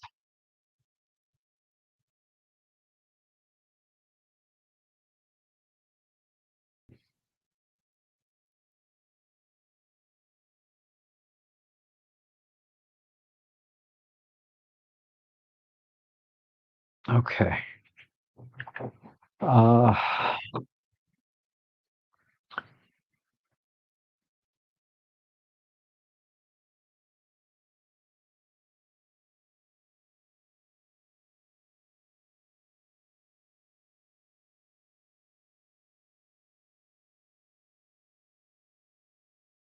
going on?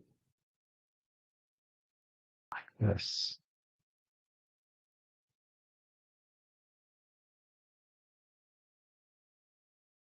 I might be able to get away with this now. Okay. See if I can separate this a little bit.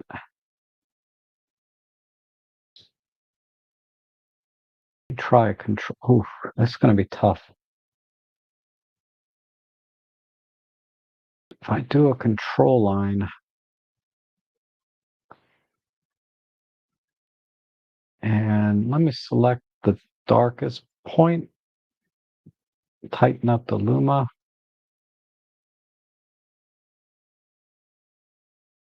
and let's pull the blacks. And then let's make a new control line, kind of in the same spot, but this time I'm going to pick the brightest point,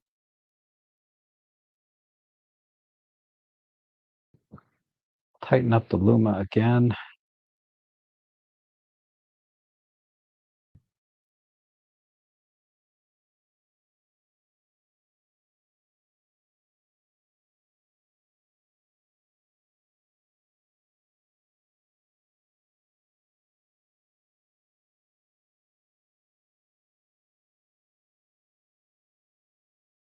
Let me see.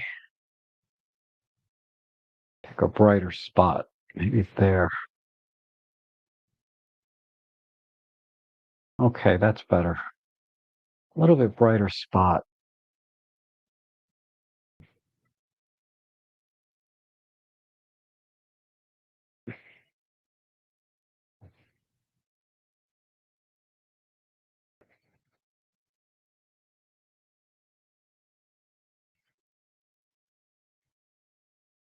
Okay. Very gritty black and white, but that's I'm thinking, yeah, I can't come in any tighter, so I'm just gonna cut these out.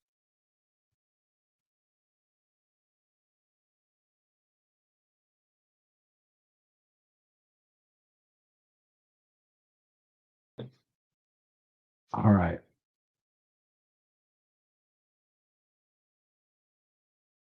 It's a little bit too gritty, so I'm just gonna go globally and pull the micro contrast. Let's see.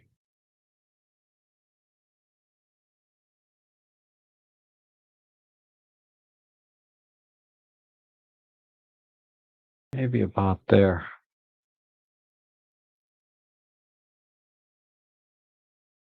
All right. Let's export that.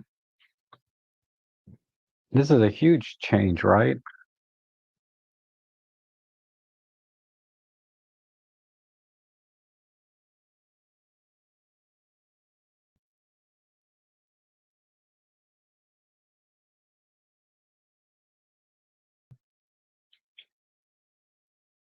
I don't think, yeah, there we go.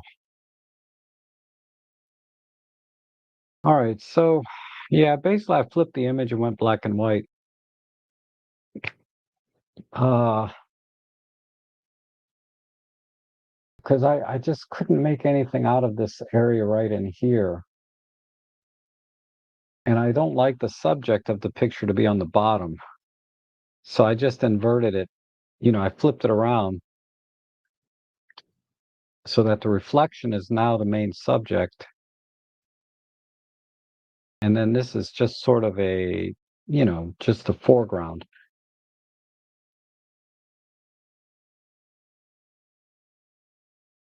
But yeah, that's the before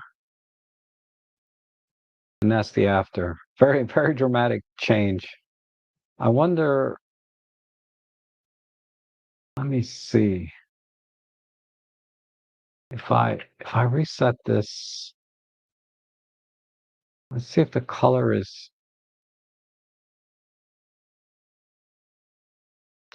got potential.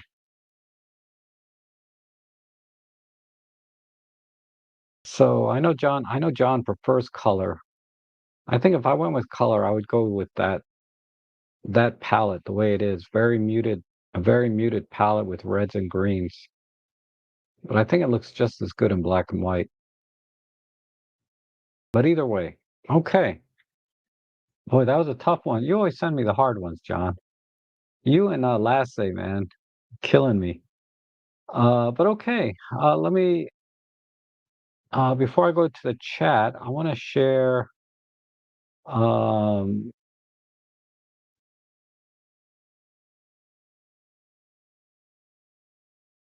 let's see.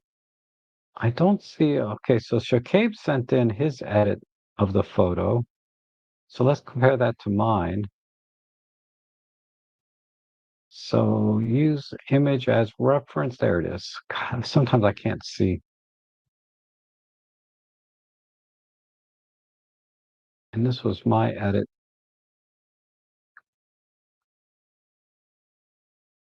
So this is Shakib's edit. So kind of the same idea in terms of trying to make this emphasize what's in focus here.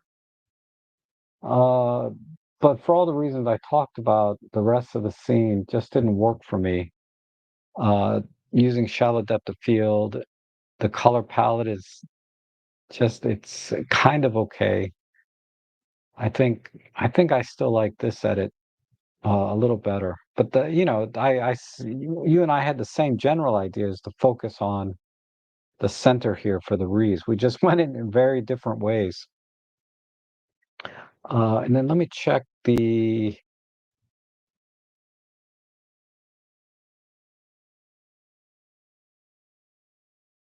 if there's any. Oh yeah, Paul sent in this one. This is Paul's edit. Pretty much the same thing that I did. No crop. The only thing I did differently was I added a vignette right? So if we look at my edit,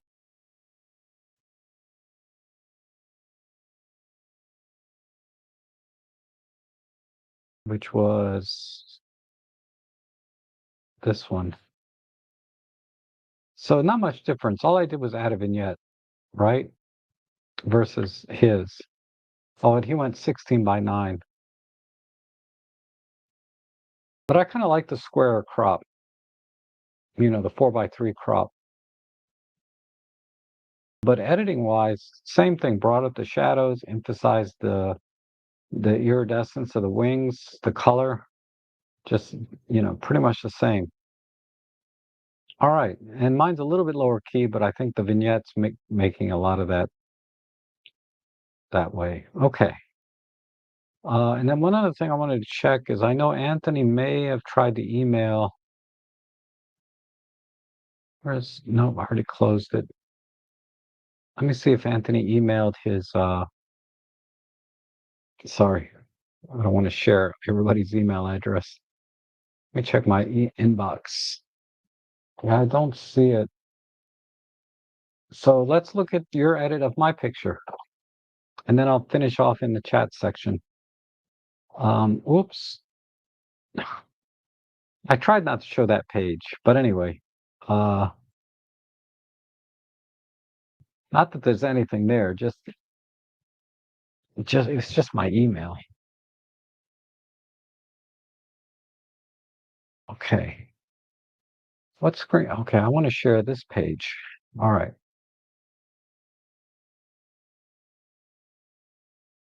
So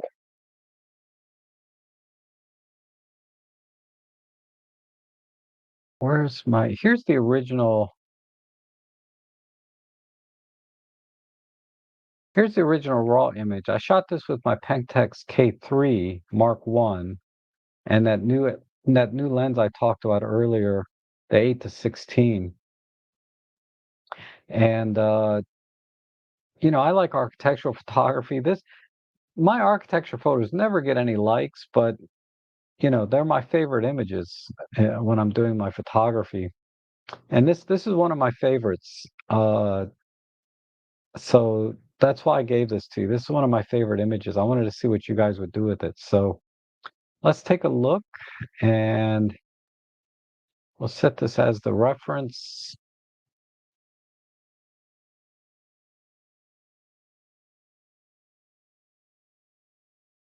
Okay, this edit is from Seascape. Seascape's got his signature white border, and wow, you really warmed up the image in the foreground, and then you kept the background nice and cool. And you also emphasize some of the lighting. So this is not too different than my own edit. I'll show you my edit of this last. This is very similar to how I edit mine, and then we did the corrections, right? The perspective correction, made the lines straight rather than the way they are now. So this is very, very similar to my own edit. Um, okay, and then this one from Jeff. Yeah, very good. So this is a very clean edit in terms of approach. So basically just brought the brightness back to sort of a normal mid-tone, tempered the sky, the highlights in the sky, but didn't really do any perspective corrections. Um, and again, that's a creative choice. For me, I wouldn't turn in, to a client because I do architectural photography. Time to time, I get a job doing that. I wouldn't turn in like an image that wasn't corrected for, right? The lines have to be straight. So I'm not critiquing it in that way. I'm just saying that for me, I'm just used to making everything straight. Where Jeff, he kind of left it as is. And I think this is more natural with respect to how people do their photography and edit them. They don't really do these perspective corrections like I do all the time. So this is more of a natural edit, I think. working with the exposure, primarily working with the exposure, right? And in my typical fashion, the frame is already filled. So there's no cropping to be done, really. Uh, okay, so let's go to the next edit here. This one is from Paul. So Paul went all in with a crop, a little harsh on the lighting here in terms of the transition from dark to light, and then artificially added some lighting and color into the windows. So it's a very creative edit. What I like about this edit, with a little bit of starburst going around the lamps and things, that's kind of cool. So I like all of the creative choices you made here with this edit.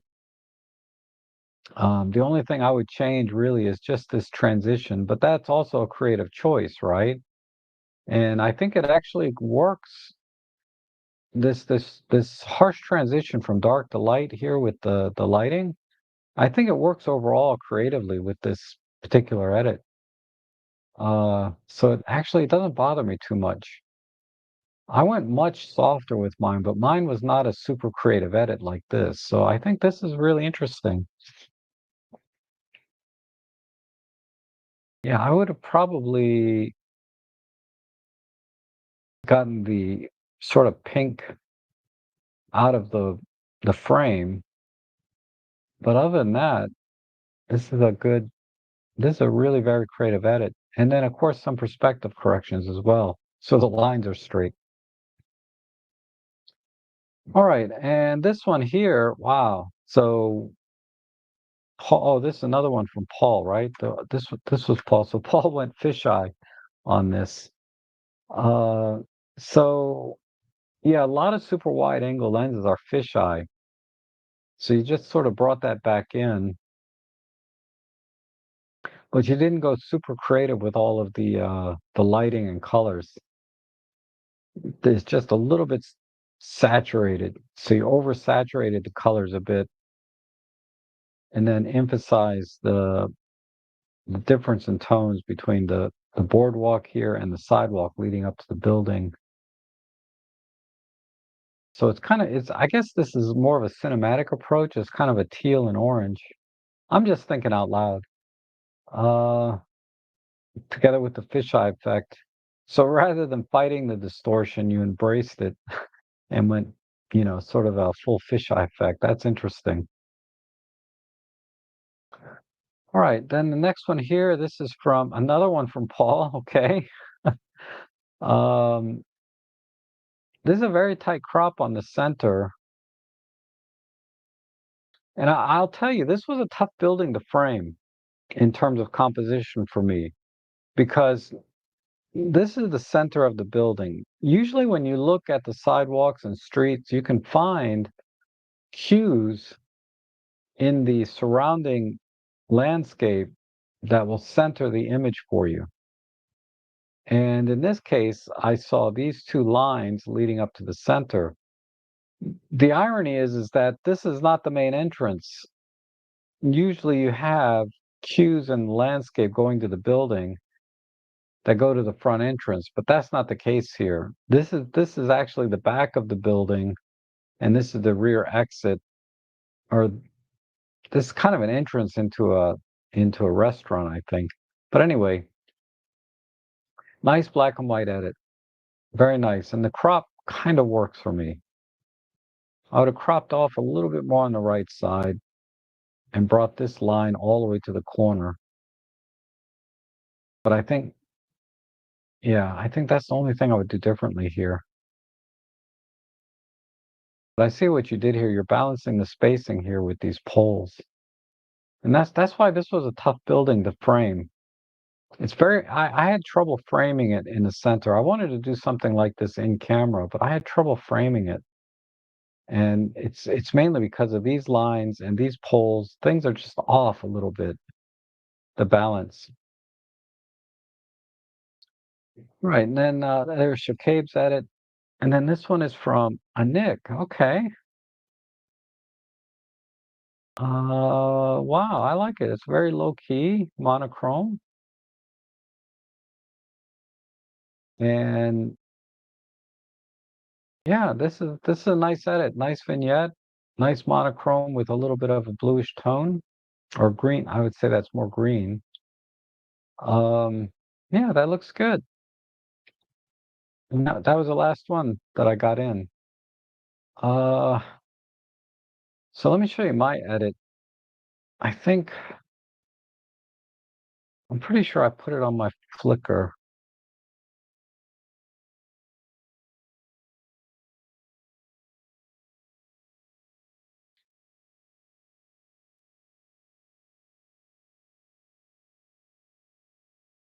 There it is.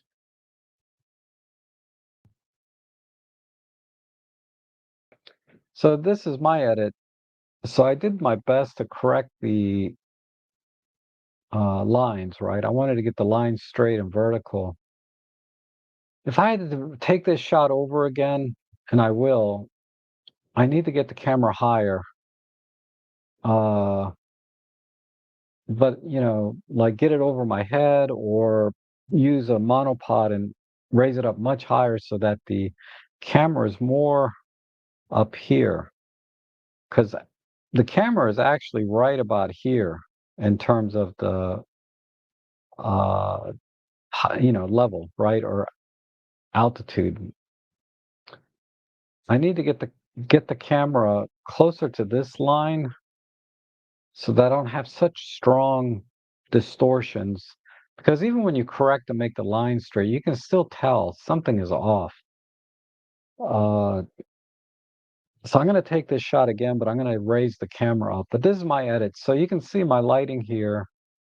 The transition, there is light here that I added here and over here in the corners, and then the windows individually is much more subtle. But I went very, very high contrast because this building just kind of, I think, begs to be a very high contrast image.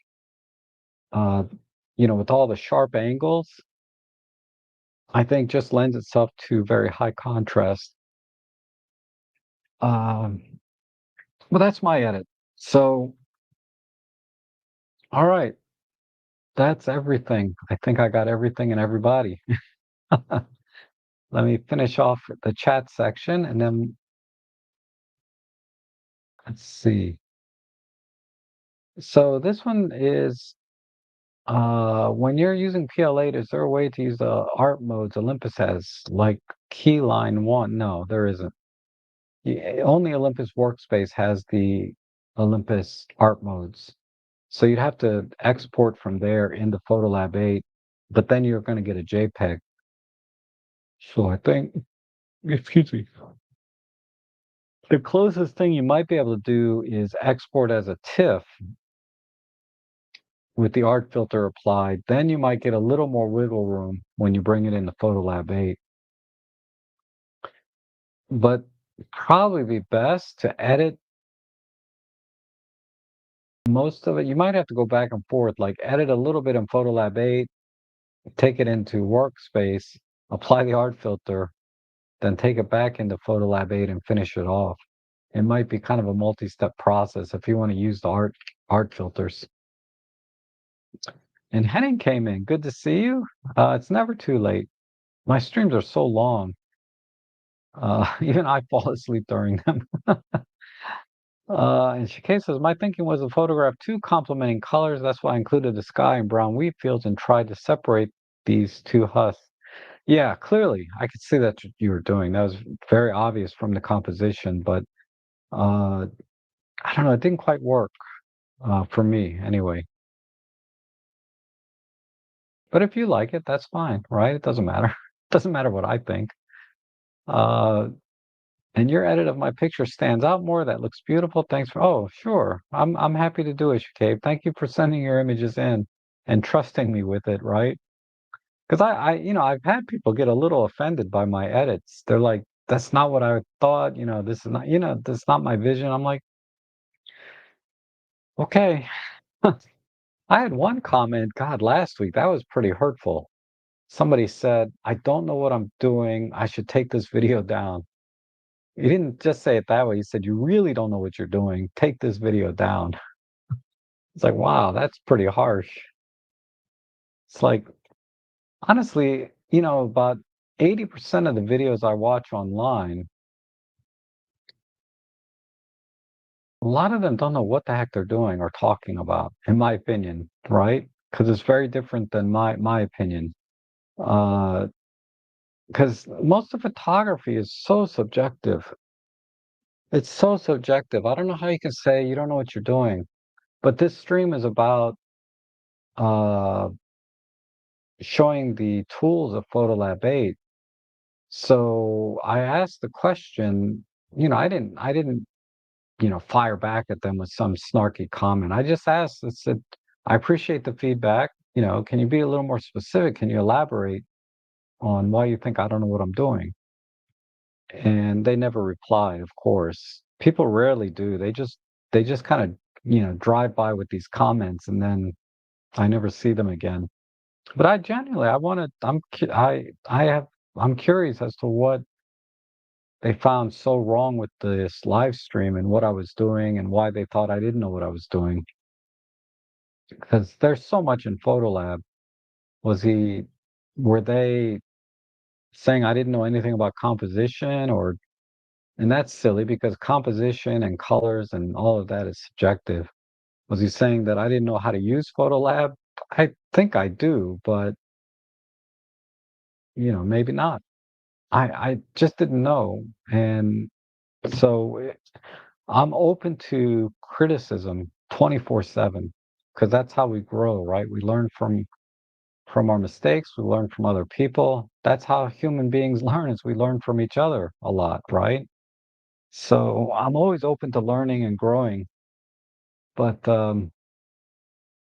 I try. I always do my best, and I really appreciate your support by participating in the streams, clicking the like button. Hopefully, this one was ad-free, if I recall. This should be an ad-free stream. I don't know if I can continue to do that because the revenue cut in half by going by going ad-free. The revenue from the live stream is even less than half what it was uh, when I had the ads on. So we'll see. I'll have to give some thought. Not that it's that much, right? Like $80. That's about it. About an $80 difference between going ad-free versus running ads.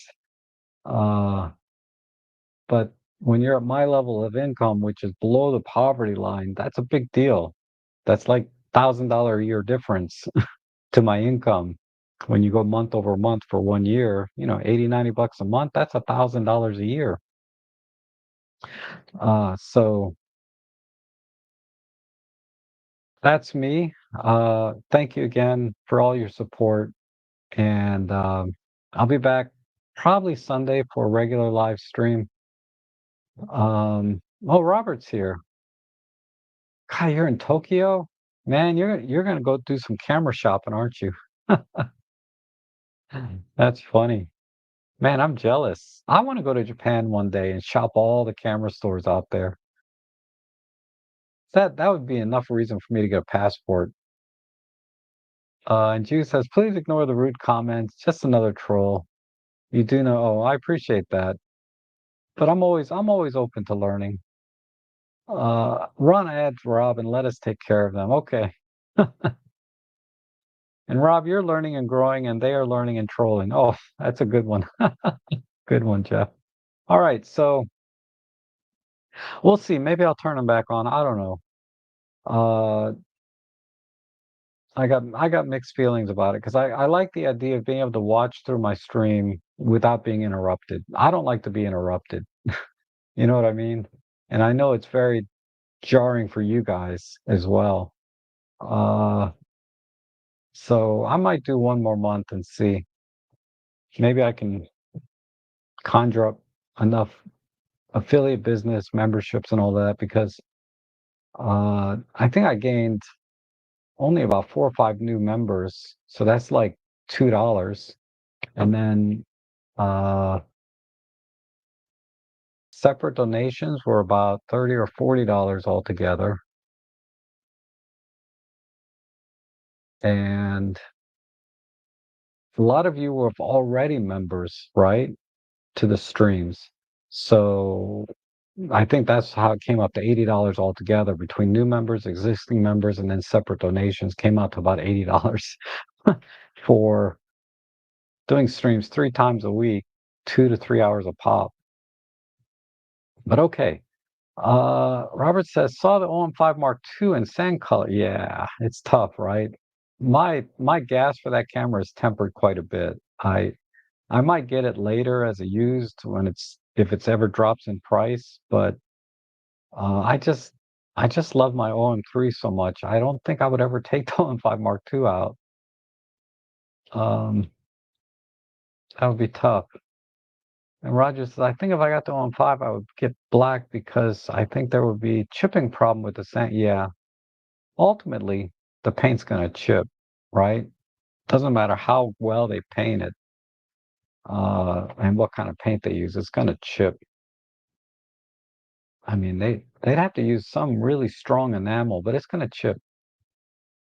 All right, it's time for me to go eat. So thanks again for being here. I'll see you guys back on Sunday. I might be late again Sunday because I might go do some shooting of race cars or something drifting, which is always a lot of fun, but I need to be able to get in for free, get my press pass, and they haven't approved it yet. So I'm waiting for that. If not, then I'll be on my regular time. So you guys have a great weekend. Eat healthy, exercise, and I hope to see you again soon.